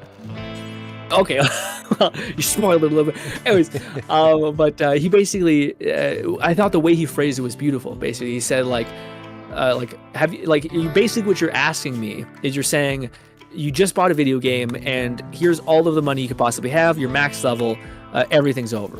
And he's basically just like, why would I let you like rob me of the suffering and meaning in pursuit of what I want?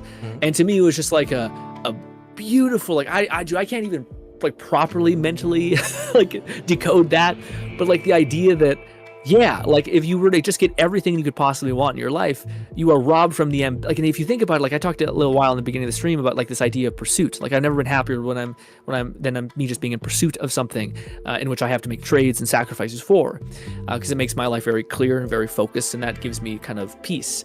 But the idea that basically like, why would I let you rob me of even stuff that is as gruesome as suffering? And this is kind of why I'm also talking to you a little bit about like people vilify negative emotions or even failure. Like, why do you not get up and change your life or do something meaningful or take a chance?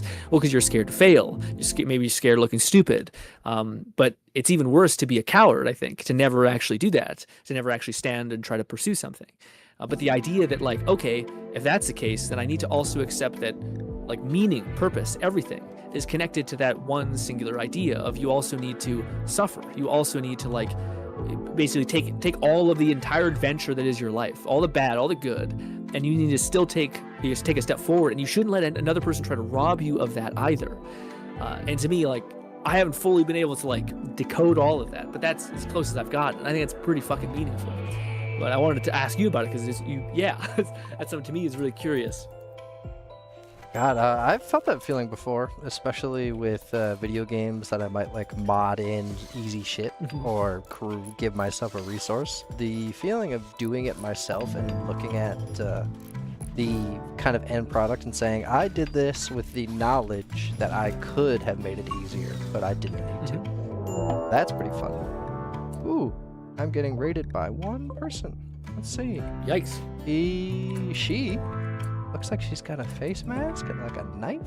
Oh shit. So as a small side, sorry for doing this, she is called a hussar. Basically, you were talking about like, oh, make your crazy guy. This is one of these people. They're genetically engineered to be soldiers always. They're terrible at everything else but combat.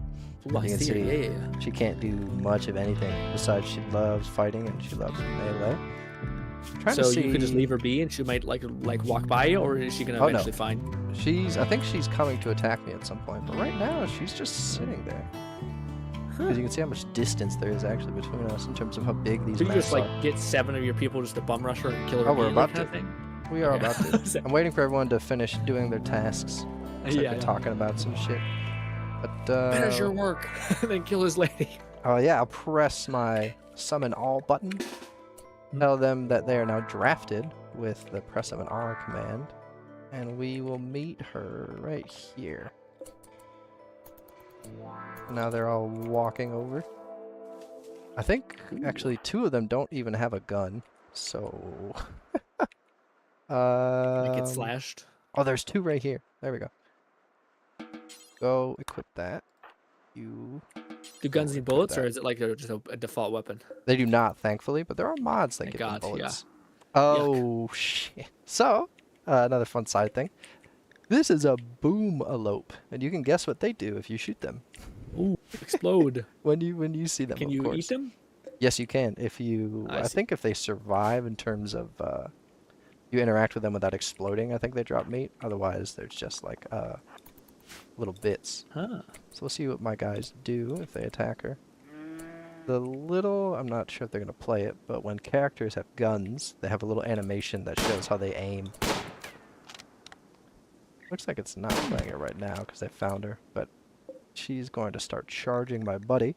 And a little bit more in terms of how I talked about health stuff. You can see from after she was shot, we can actually see how much damage and how much pain she's even in. Also, what it's affecting. So she's moving a little bit slower. But in terms of like pain, she's feeling very little, and she's 100% conscious. So that's such a cool detail that she shot the spine. Jesus. Because she has what is called go juice. Basically, like, actually you can read it. It's a biochemical thing to give her a bunch of different bonus effects. Oh. That just means she has a dependency on it. So we're going to take this guy and move him back there. So when she dies, does she have body remain? Can you do stuff like grab her weapons? And I feel like this game you actually maybe do something with body. There's a little more blood there now that she got shot in the spine. And we destroyed her left kidney. Oof. So I can't harvest that because I can harvest her kidney later. You can harvest. Jesus. Okay. We will be taking I was her wondering. kidney. I wasn't sure if you could Dexter it up and serial killer hack up the body. Oh yeah, he missed. Come on, Captain. What are you doing? Oh, there's the animation. This little cone. Once you catch up, you'll see. I was gonna say, and you can speed it up, right? You can hit like fast forward, and basically like just run through this if you want. You don't have to sit there. I guess it's kind of nice to pause so you can make a judgment on what you should do. Yeah, every once in a while I can press space. It says she's bleeding out, but she's just standing there. She's not actually attacking us anymore. I think I fucking missed. Jesus Christ, that sucks. All right, lady. We'll leave you to it. Goodbye. She's bleeding out. Yep. I don't know. Oh, I see. You can't hack up her organs until you get like a knife or something. less that, just more of. I'm wondering, is she leaving? Weird. What's happening? She's her trying to go? leave. No. I was about to say. No. Finish what you started. Looks like I can't actually. Oh, there we go. It was a glitch. She was leaving, and now they're re-beginning their assault, quote unquote. There we are. Beautiful. What kind of Makes knife? you bleed out. Oh, shitty knife. She's dead. Darn it. Which means I don't think I can harvest her kidneys. She's dead. That sucks. But you are correct. We now have a body that I have to dispose of. So we will Would you leave it there? allow Will it attract my prisoners. monsters? You could, but colonists of certain things might not like seeing it. So this guy, I don't know if he's close enough to have. Yeah, I But, would say if you're far away. if they then look yeah. at a corpse, they get upset. So Just having them keep far hacking up away the body, is nice. fuck up their mental state. You Or is it could, kind of like it's dumb. Some people are okay with it. All that stuff. for sure. Some people, especially with the psychopath trait, there are people who just do not care, or like the bloodlust trait means they're happier if they see someone die. Jeez. Okay. They're like, oh yay! And you can turn people into fuel. So if I had a biofuel refinery, I could chop her up into little bits and pieces, toss her in a You refinery, make a garden? make some biofuel. You said put her in the Can you make a garden? garden? I do have a garden, but I can't put A her cute in little there. garden. How cute can it be? This, once you catch up. I have cotton, I have rice. Can you make like a mega thing? How much can you like? Because I know like you're basically putting up like a ton of these little nodes. Can you like make a big ass garden, or is like no, you can put down 5 gardens basically? Once you catch up, you can see how big of a garden I can make here. About Oh, I see the fans. Yeah, I see the fans. Okay. I didn't know what that was. 61,503 tiles of garden. That's Why how did you big I set can up a make it. fan right by a bunch of rocks? Because the rocks, thankfully, do not actually cover the fans. Oh, but can't you not put the seeds in where the rocks are? No, but my growing zones are the 2 different colors here of soil, so there's no actual plants next to the rocks. Oh, gotcha. I'm just seeing you highlight a shit ton of the map. Yeah, that's my garden. That's as big as it could get. Okay. I wasn't okay. I didn't connect the two. As long as you can see it in your zone, you can set it to wherever, really. Gotcha. Currently, I'm like growing rice, weed, cotton, and medicine. ooh, makes sense. Medicine. The weed is a genuine thing, because if you make your pawns roll joints, they'll smoke joints when they're upset, and to help with their mood. Just to decompress. Yep. Golly. Like currently, Came out 10 years ago. currently my main guy has a shitty room, so he's upset. He's got an unsightly environment, which I don't even know what that means, so he's upset. He's been in darkness, and his sleep has been disturbed. So through all Just that, gonna give him a ton of gummies. yeah, if you mellow give him him a out. joint, he'll be happy. Yeah. Oh my I was gonna say, God. did you see any of the weird Marvel Rivals drama? Mm-mm. Not at all. Oh man, I was There are some gonna talk to you Helldivers about. stuff though. Ooh, hit me. I already know the, you brought that up first, so you go and then I'll go. Oh, it's not very good. It's pretty weak on the drama nonsense. Basically, the TLDR is that there was a guy. There's a competitive tournament essentially, and guy wanted to play Squirrel Girl. Girl who is the captain of the team is basically like, we should probably not play one of the more weaker characters because we're also playing in a competition for like $300,000, something like that. Yada yada yada, all that stuff. Dude just basically was being really unreasonable at the beginning, not taking it seriously, which they're just like in general people hate, because 300, I think it's like 15K is what it would be split amongst the people who play in the team, or something like that. That's just a decent amount of money. Also, you're fucking in a tournament. If you're not in a tournament, why are you not playing like you want to win? Like you want to try to find some sort of exploit or win strategy, etc. Only thing I wanted to talk to someone about was that, Doki? Someone about was that, Doki, the VTuber? Nope. Oh, you don't? Oh my god, I feel like if you'd seen her, you'd see it. Oh, Chibidoki? Yes. I think Fluff so. says She has a like a reverse laugh. Black She has an Widow situation. iconic laugh. Yeah, it's a reverse of the Black Widow situation, but kind of. And it's a pretty good way to describe it. The only thing that I would say is that unlike the previous drama that happened, I'm not sure you remember that one. Don't worry about it. The TLDR is that the dude at the end was trying to like pivot and like try something, but at that point, people were already kind of pissed in the team thing. But anyways, I was just watching basically this person. I haven't watched her like fully, but she's like a VTuber called Doki, I think.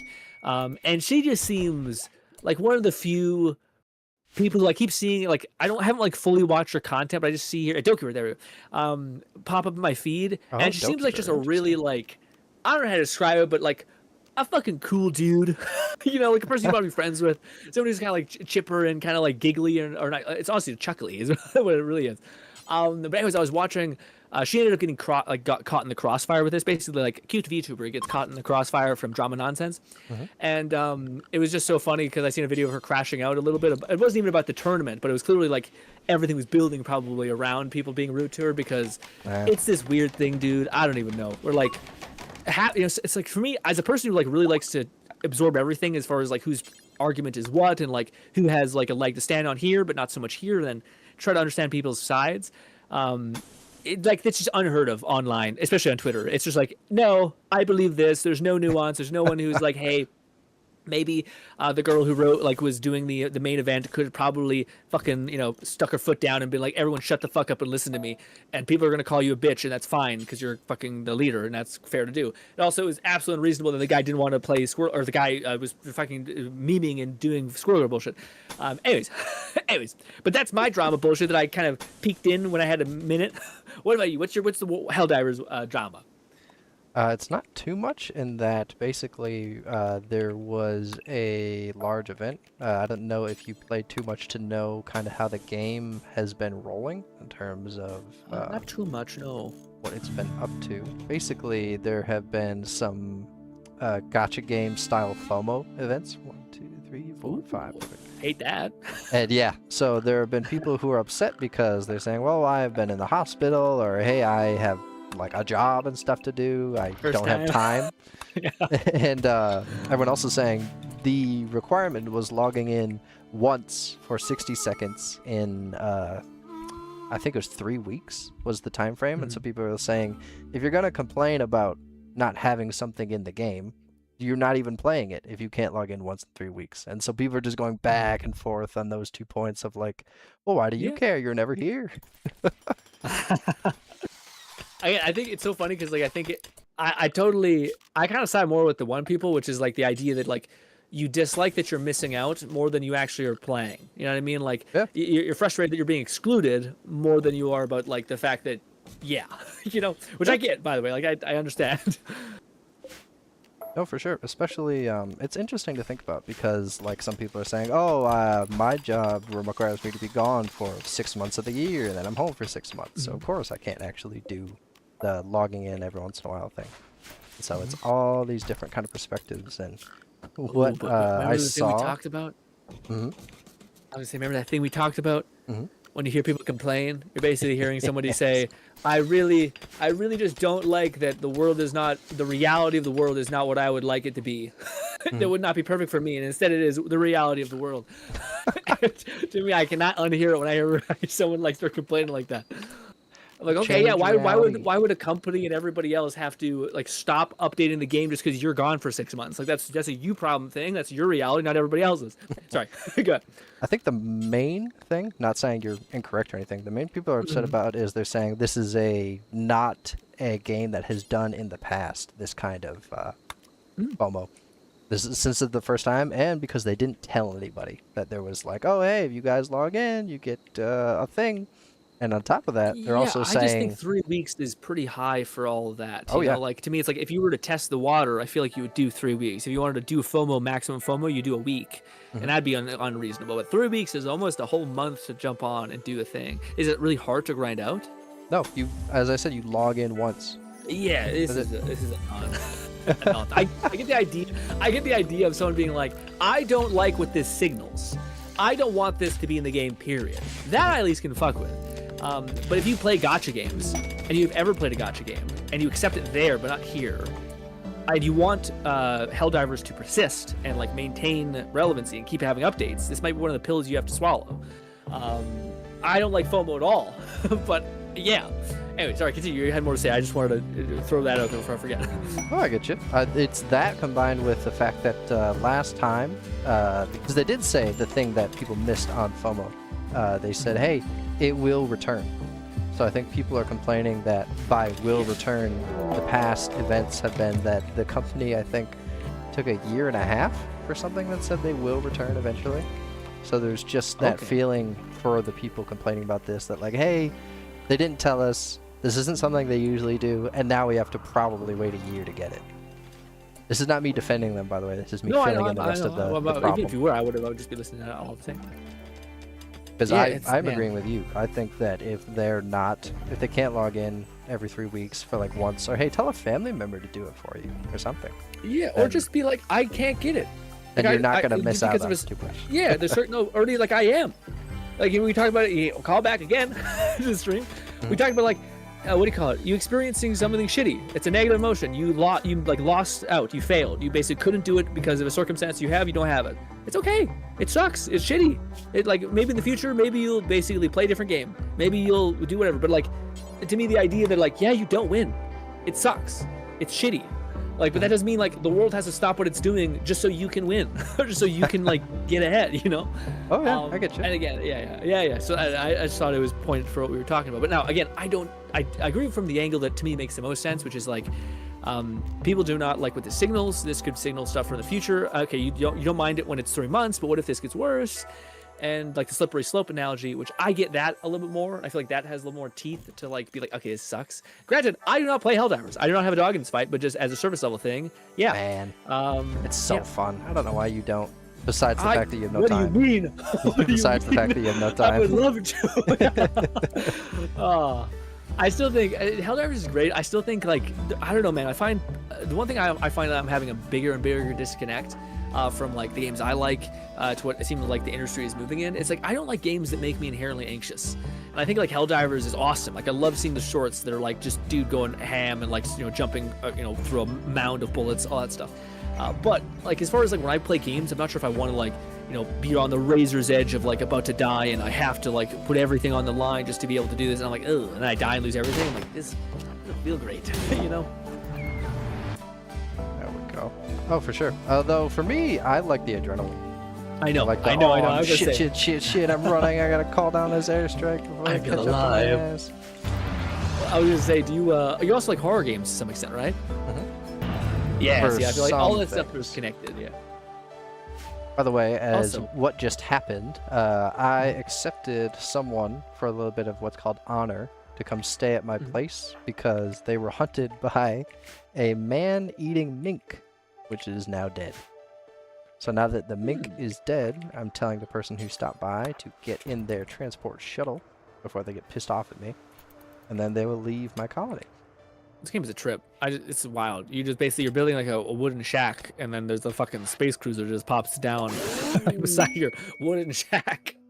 And so now, my guy who did that quest is now, in their eyes of that faction, a captain. So he now has, I think, buffs from that. Cool. No, Hyped different menu. I can't find the thing. I can't What's find with the terrifying hole in the ground? A hole? Yeah, it's like a black hole. Oh, it's a geyser, steam geyser for geothermal power. Also, as an aside, how I talked about like, oh, I've just showed you the tip of the spear. I completely forgot. My main guy, I guess main character, I don't know. He's just the captain. Has psychic powers. Ooh. Which you did not actually get to see at all. But basically, each of these, as I scroll through the list when you catch up, is basically a build, like a video game skill tree. And you can unlock as many as you have skill points. So I can unlock every single tree. It depends. What do you want? Like can I like become like a psychic, and I can like there's a bunch of people raiding, and you can like see like in a giant cone radius pop all their heads? Yes. Oh my god! Wow. You can do that, and then you can be a necromancer on the side. You can be The Warlord is one of my favorites. The Warlord is all about self buffs for the guy. So speed boost, blade focus, power leap, adrenaline rush. Just basically like, oh, I'm gonna fucking kill you as a superpower. There's Skip Master, which is all about teleporting. Technomancer loves crafting and making robots. I think Harmonist has to do with your mind control thing, so that's when you want to pop people's heads. Archotechist, Archon, Chronopath. What's the limiter on this? Is it like the limiter is how much you want. Oh, in terms of the resource, they have called Psi Focus. Oh, how do you get back? Charged over time? Yep, and then or you can tell your pawns to meditate, and by meditating they will generate more. But once you have... Okay, so it's kind of a slower resource. It's not like you can't just infinitely be like popping heads. There's some sort of balancing act to it. Yeah, basically. I am going to unlock Warlord for my guy because the bottom one is speed boost. And now that he has that unlocked, what will happen is as he goes around working, well, you'll see when you catch up. He just used it. He will use speed boost to travel regularly. So like if he's just hauling something back and forth, he'll train his psychic abilities by using speed boost as he walks around. Ooh, oh, that's huge. Oh, that's awesome. So it is like an Skyrim level progression system. Yep. Also, I was gonna say, where I'm at in the stream, it's where there is like a brown object on the ground with an X on it, and wow, from this zoom away. height, it looks very suspect. That's all I'll say. That's a very long delay. Yeah. I'm. Sometimes it's like it's slightly worse if there's encoding thing, but yes, I'm not sure if you see it. I definitely gotta fix that. Holy shit, that was such a long delay. I guess you'll see this powers eventually. Yeah, I know. I seen you opening up. No, I seen you opening up the crafting. Yeah, that's modern. It was just right above that. So do something that I can tell you when I see it. Okay, I will get back to his. Or did you want to see more side casts? Oh, I see. So yeah, you're about 20 seconds behind. Yeah. Right now, do you see the thing though? I want to see if I'm a the freak brown or not. thing. Yeah, the mink. I agree. It does look a little. Okay. I just want to make sure I wasn't wilding. All right, thank God. Okay. It does look a little suspicious. I agree. It's only when you're far away, I think, that it's a little like, what the fuck is that thing? Oh, for sure. All right. It's 8. Or sorry, it is 6:44. You need to zoom in. That's it's 6:44 by the way for you. I didn't want to keep you too much after. Is there anything you want to talk about before we hit 7? I'm kind of gameless. Got somewhere to be. No. I do have. I was gonna ask you. So on stream, you brought up something. I wanted to ask you about it. What do you mean I have to watch sad, horrible movies and anime, Cat? As in, when I said something in chat that's like Grinn, you need to experience these kind of thing? Yeah. I was like, I can't experience it. And you were like, hey, sometimes it's good to feel all those emotions. And I was like, no. It is. And the same way we were talking about earlier, how you asked me like, oh, well, why do you feel grief? And why do you feel that? And I said, because it makes the opposite end of emotions so much nicer. That's why I was saying, hey, when you feel bad emotions, let that be the cue for you to change or survive. But the whole point for me is basically when you experience a negative emotion, usually it's from something. So when you experience like a girl cheats on you, this is a very bunch of pain that's going to cause from you. Now you've experienced a what is it called, reinforcer that is bad or good, and based on that reinforcer, you need to then change. You are essentially self-inflicting damage when there is maybe no lesson to take. You know, like when there's a house, Cat, and it's pitch black, and there's a serial killer on the loose, and you see a scream coming from that house. Are you like, option A, run into the house, option B, run back to your house, option 3, run back to your house and call the police and tell them about that shit, or do you go into the fucking house? To me, I'm like, I don't know if I need a reinforcer to tell me like, hey, I'm not gonna go in the fucking house right here, scream person, also when there's a murderer going on the loose. I don't need that level of reinforcing for me personally. Same thing with sorrow, man. Like, life's gonna kick the shit out of you already. Why the hell do you need to self-inflict more pain? I feel like with life and death, that's a lot different than people saying, "Oh, hey, check out this sad movie." There's a bit of beauty in the tragedy as well that I like it. When I watch Cyberpunk Edge Runners, sure, have you watched it? You watched it, right? No. Man, okay. But When I watch Cyberpunk Edge it. Runners and the last episode hits, I'm like, I know what man, happens. I watched all these guys come together, and now I watch the downfall. And you just kind of look at it with your mind, and you're like, wow, that was a cool show. And that's it. It's not like I'm destroyed. No, I'm also just playing, just to be very clear. I totally understand where you're coming from, all that stuff. I will say, just in good faith as well, it does come off to me as like the same, like, for instance, you bring up like, sorrow, like, oh my God, all the meaning of this journey and these people who you're with, and they all kind of go and they die, all that stuff. To me, it also, like, what if I just change the dynamic of like, okay, why do you not want to watch a 2-hour long NTR movie of this? You don't understand the payoff of the despair in Harvard that goes to shit. So that's also what I'm hearing, which is just that, man, I don't know. I get what you're saying, but I think at like, that point, it's just more of, at what point do you say this is no longer enjoyable and I'm just flagellating? Yeah, that's true. Yeah. I was gonna say, Fluff pointed out a good point, which is what do you call it, Edge Runners 2, Season 2. How do you feel about that? Because I don't know how they're gonna do, because it doesn't look like the same. Like, it looks like there's a different animation studio. I know what's gonna happen is I'm gonna be very sad again, but it's interesting. I don't know if you know too much about the actual world of Cyberpunk. You played it a little bit. I'm not sure how much you remember, but Yeah, the I watched main videos here and there. character's got no chrome. He's got nothing. He's working with a maelstromer. The woman he's with is like 95% chrome, besides some real skin on top. And I don't know about the other guy, but just the dynamic of, like, number one, he wants to be a media, which is the Cyberpunk equivalent of a journalist. So what's definitely going to happen is he's going to get captured by Maelstrom and be like, record us just stripping your kidneys out of your body, and we're gonna make you watch it forever. And that's kind of bullshit. It's definitely gonna happen. But yikes! When he gets out of there and he kills all of the Maelstromers who did that to him, I'm gonna be like, yeah, slaughter them like animals. Well, I'm curious to see. Oh, sorry, I was just gonna say, to me, I'm curious to see if they're gonna do something with the other characters. You know what I mean? Like, oh, dude, have you ever watched this other anime? It's called My Dress Up Darling. Yes. Yeah.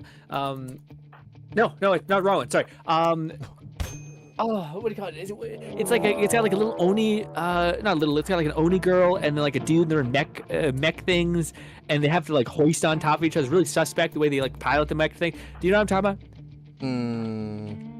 It's called Darling and Frank, I think, or My Darling. And the Franks, yeah.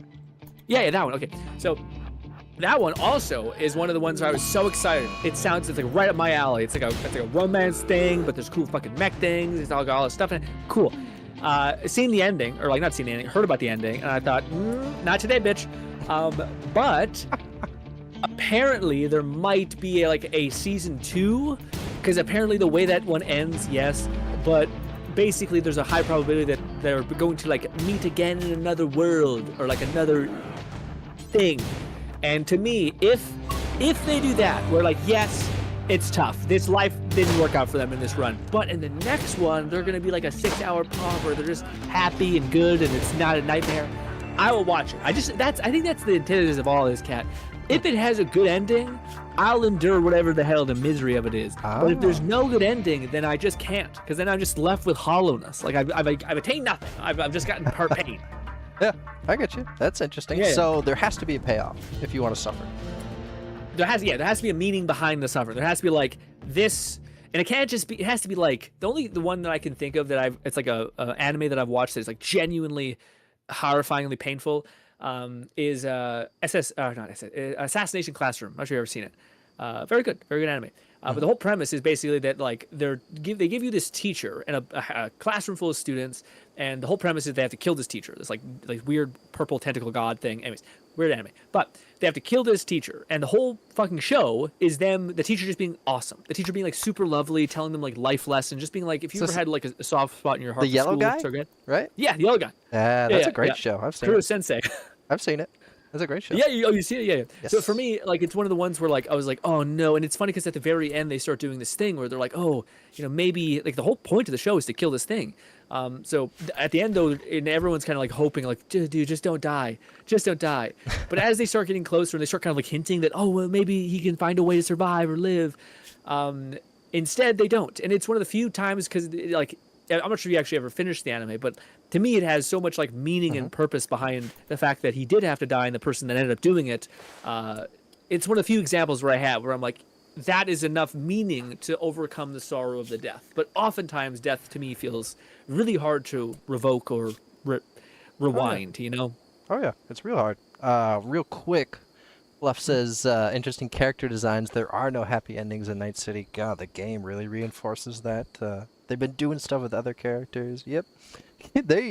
I saw someone saying Lucy and 2B Fluff are traded around to different, like, mobile games like Party Girls. I thought that was really funny. Since Grinn is all aware of the ending, Falco is the only other survivor of the events. The game does have Easter eggs. Like, you can get his jacket and stuff. Season 2 is all new set of characters. I thought the Moon Girl was the only one who survived. Or, like, one of the people who survived. Nope. No? Falco, the getaway driver, he lived. You can call him in the game. Oh, what happened to the Moon Girl? I thought she made it to the moon. Yeah, she made it to the moon. She survived too. Oh, okay, I guess yeah, Fluff so, misspoke. Falco's not the only survivor. Okay. Yeah, I was gonna say. Well, maybe she's isolated. It's like the ending of the good Cyberpunk one, where it's like no one loves you or remembers you, and technically you don't exist. But hey, I guess you win. Hey, it's fine. Yeah. As a real Lucy, quick... okay, yeah, I was like, I think Lucy's the only one that makes it. So wait, even the cute robot who's like covered in tats and shit, she dies too? Oh, for sure. Oh, how does she die? Cute robot covered in tats? Are you talking about the one with like green hair? She's in the Woo Woo Club. Oh, with the blonde hair? The short blonde hair? No, she's got like blue hair, I think, and pink tattoos, and she's like mostly cyber. So the one with like Rebecca? Oh yeah, green hair. The short one. Yeah. I said blue hair. I guess it's the same kind of color. Blue, it's probably blue. I don't remember. Close. I'm close. Well, no, she died. She got crushed by Adam in the last episode. He landed on her. Wait, what? Oh, she got crushed by Adam Smasher. He landed on her. Her spine is in her belly now. Was there like a romance thing between them, or no? Yes. There was? Not Smasher, but the main character in her. Yes. No, yeah, the main character. Yeah, I know. Yeah. As a quick aside, what did the romance thing look like? What was that like? Was it like she liked him kind of, but like he clearly liked the Lucy girl? Is that the vibe? No, she just liked him. He kind of treated her like a little sister. Got it. Yeah, see, that's too much. Made me sad. She was fucking obliterated. Absolutely not. They were Lucy and the main character were like living together by the end of the show. Lucy and the main. Oh yeah. They're in the same house. What I was gonna say is, as a quick thing, we can see because of all the stuff he has, the main character has regenerated all of the wounds that he took from that bear attack. So now he's 100%. We can see because of his stats, everything is a little bit above. And if I hover my mouse over it, we can see why. Oh, that's awesome. So he got better. Like he got better, and then he like XP got better as well. Yes. Bite thing. Oh, that's awesome. I really like that idea, man. So, again, I just wish this game had like people did this depth with like a game that had a better visual element, I guess. Yeah. Well, the only thing I was gonna quickly ramble at you about, man, is I got my website thingy online. Yes. Not online. I haven't hit publish yet because I'll probably publish it as soon as I publish the video. I'm editing the video for the video, and dude, I was terrified. I was so terrified that because it's every now you don't know what's gonna take a long time. Like you're like, dude, painting already takes a good bit of time. Printing and 3D modeling already takes a decent amount of time. So to me, I was like, oh, dude, I'm recording like the painting process, and sometimes it's like this file is 2 hours long. This file is 30 minutes long. This file is 40 minutes long. So you're like, oh my god, no. Oh hell no. But dude, it is so much easier to edit than all of the other shit I do. Oh yeah. Like, when you're filming VR, like you're talking for like 2 hours straight, so to speak, and you're basically like listening to the rambling like nonsense you're spewing, and you're trying to like find a story through thread or like some sort of thing you talked about or something that could be interesting, which requires you to scrub through like all 20 hours of that stuff or 2 hours of that stuff. But with the painting, dude, it's so satisfying just to like crank it up to 500x time lapse speed, and then just to see the paint just go. And it's tough because like in my head, I think at the first couple videos, I should make the like painting process as seamless and as like easy looking as possible. Fully knowing that probably in future videos I probably shouldn't do that, because the whole point is to kind of maybe sell some of these things. I probably should not make the whole process look like, hey, this took like maybe 20 minutes. It's gonna take like 5 days. So yeah. Man, we have that in IT as a quick thing to add to that. There's a little bit of like, yeah? don't tell them how to do your job, you lose your job. Yeah. Oh yeah, we go. That makes so much sense in IT stuff, man. Man, it's tough because like, yeah, I was thinking about this when I was editing the video right now, which is I'm like, I went out of my way right now or today to basically like come up with like I talked about it at the very beginning, where it's just like I wanted like a visual for people to understand how to paint anything, because I feel like a lot of the painting channels I see are very procedural, which is like, we're going to use this color to paint this thing. Great. Now we're going to use this color to paint this thing. Now we're going to shade that with this. So like, it's all very like, just follow every step I do. But in my head, you don't actually understand how to paint something. You just know how to like follow those steps to get that exact outcome. So for me, I wanted to try to do something that to me was like, it would just make you better. Like, I mean, if you just happen to watch these videos in the background, eventually you understand exactly what you're doing all the time and kind of the slight remixes on that. But it's tough because like in my head, I'm like, this is something like, I don't mean to be this way, but like the entrepreneurial side of me is like, hey, what if you alluded to this like, ease of access understanding chart that makes you understand how to paint anything. You allude to it in certain videos, and then you release like a Patreon thing where like, hey, you subscribe to our Patreon for this much money, you get access to this whole course. I just feel like a scumbag. I just feel like, like to me, I'm like, I don't know.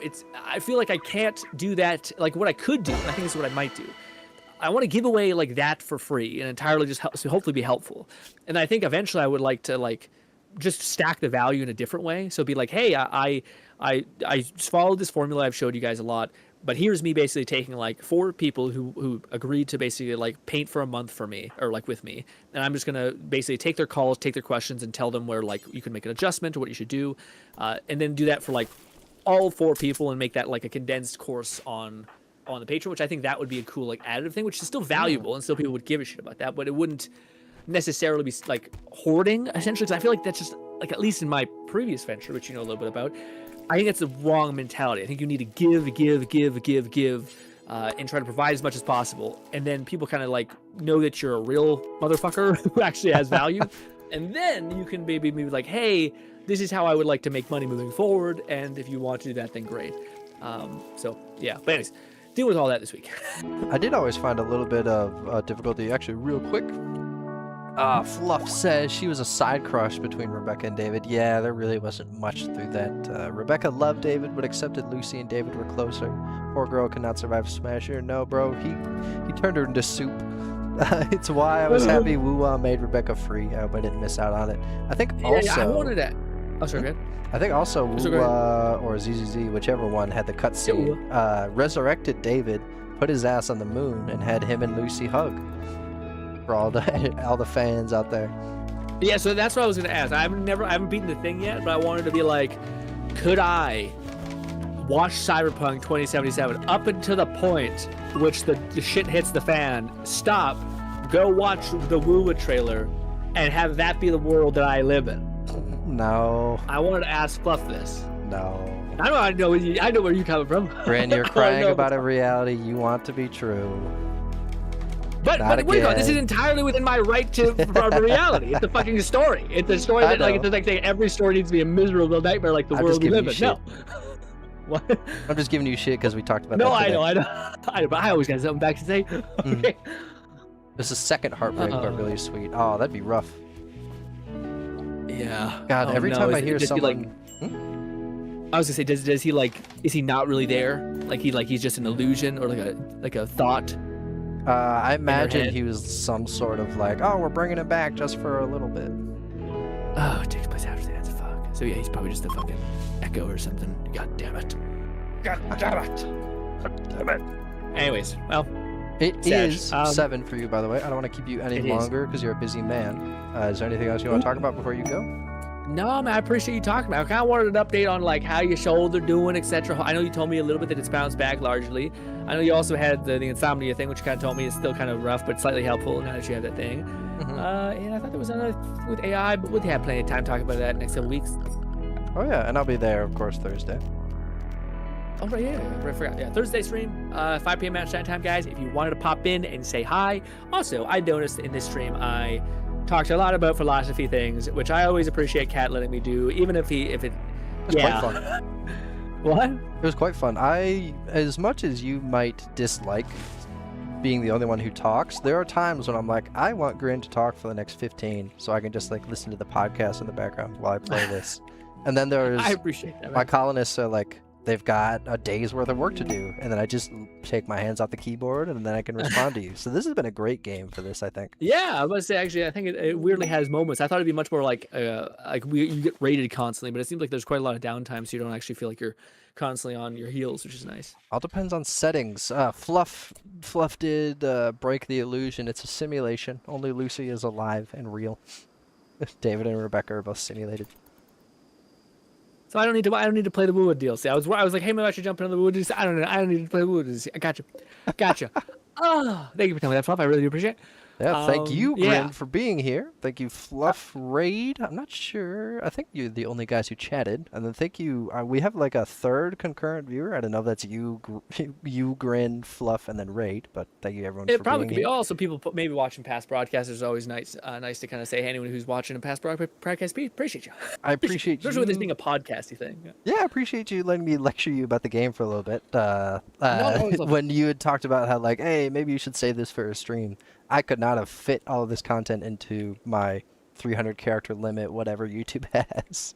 So thank you. No, for sure. Yeah. No, again, I always like jumping in and learning about it, especially because to me, it's especially when like I think you know what I like. So you mentioned like the builds and also the fact that you have like so many traits. So even though this is a game that I maybe don't like the way it's translated, I do think it's something really, really compelling, especially if you can go over the visual element of it. I think you'll have a field day. So I'm happy you found another game that's 10 years old that seems this complex and has a thriving modding community. Like, holy shit. You're good at finding nuggets in the dirt, man. It's so Gold fun. nuggets. Speaking of builds, I just got a quest to start the human genome quest chain, so that's quite fun. In the small little bit before we go, I didn't even tell you about bionics, which is awesome, like bionic heart, bionic lung, bionic arm, all that jazz. Yeah, the You cool saw a stuff. little bit about Psycast, which is mental powers. All of the stuff I've shown you can be on the same character. So just when you're like, can you make this super uber guy? I'm like, dude, we can take people and put them into a suit of armor that removes their arms and legs, but makes them Like Space the Marines? best. The best combat Yeah. ever. No, not Space Marines, because Space Marines can at least think. This would be like, we're putting metal spikes in your brain to stimulate the pain neurons to make you permanently enraged, so you're always angry to fight people, like that kind of shit. So something that would exist in the Warhammer universe, but not necessarily. Yeah, exactly. So thank you all for stopping by. Anything else you want to say Yeah. before you go? No, I'm good, man. I appreciate you talking to me. I can't wait till we can do this again. Fluff says you should still play it. Some cool I stuff. seen it. I seen it. You don't have time. It's also, I don't know, man. It's also just, I don't know. I try with the neverness to everness is also kind of nice. God, are you going to be playing, one more question, are you going to be playing the new GTA when it comes out on PC? Well, it goes on PC, yes, for sure. Ooh, okay. Hoping that it doesn't cost, $2,000, something like that. I don't think I will. With all the overhyped shit, Oh. I don't think I will. Wow. The time I enjoyed GTA was waiting year for later? 5 years for all the DLCs to come out and for everything to be fixed. Yeah, it's fair. It's fair. Honestly, that's a hot take. I was gonna say, even a year later, because it's not coming out on PC day one. It's coming out on PC like usually a year later. So you'd still Even not that, be into it? maybe. I'm not Because sure. I think they've patched a bunch of shit on console, so hopefully it's somewhat stable. I hope so, and also, I mean, I'm thinking of a game from 2010. So that is a Yeah. 2010-esque, like, oh, wait for it to catch Well, up with the to state of quality. Unreal, it might be worse, honestly. But we'll hopefully better. Thank you, but Grinn. yeah, I appreciate you a ton. Raid says I'm not gonna be playing it. That's for sure. Interesting raid to hear. Thank you Not also ever? for stopping Come on, by. gang. What if we played it on stream and it's fun as shit and I'm like, come get drugs with me? Oh, that would be doing it with the whole Yeah. stream gang would be really Yeah. fun. Only thing I don't like about that is I hope it's not like, again, it's really expensive. So for me, I'm like, God, I really hope there's like a sale. Yeah. Hey guys, did you just buy this like cheeky $100 game for it with me? It's kind of crazy. So God, now I want to talk about how I'll be pissed if that sets a precedent for future releases, where the next Borderlands 5 is going to be $60 or $80, depending on if you want legendaries or not. There's very few messages that I feel like we need to send, but like GTA can kind of get away with it because it's like huge. Like, would you still buy the Elder Scrolls if it was $100? Maybe. I think the highest I'd go is like 90. Yeah, about 90. I would the collector's edition or something like that. Yeah. Or like to me, Bethesda, and there's like a handful of companies that can maybe get away with that. Rockstar to me is also one of them. But I just hope that like Ubisoft's not like the next Assassin's Creed game, which is this, which is nothing better than all, and it's gonna be this much. You're like, kill yourself, die. Actually. Assassinations will be locked behind a $5 subscription. Anyways, the worst timeline. Anyways. Well, thank you, Ray. Thank you, Fluff. Thank you, Grinn. Hope you all have a good great night, guys. day. We'll see you Thursday. Bye. See you. We'll go left. Grinn, now it's just me. Thank you all. I appreciate you. I don't know if I should do this more. Maybe. You guys would definitely not have to come at all if I did this more. But I've been thinking about it.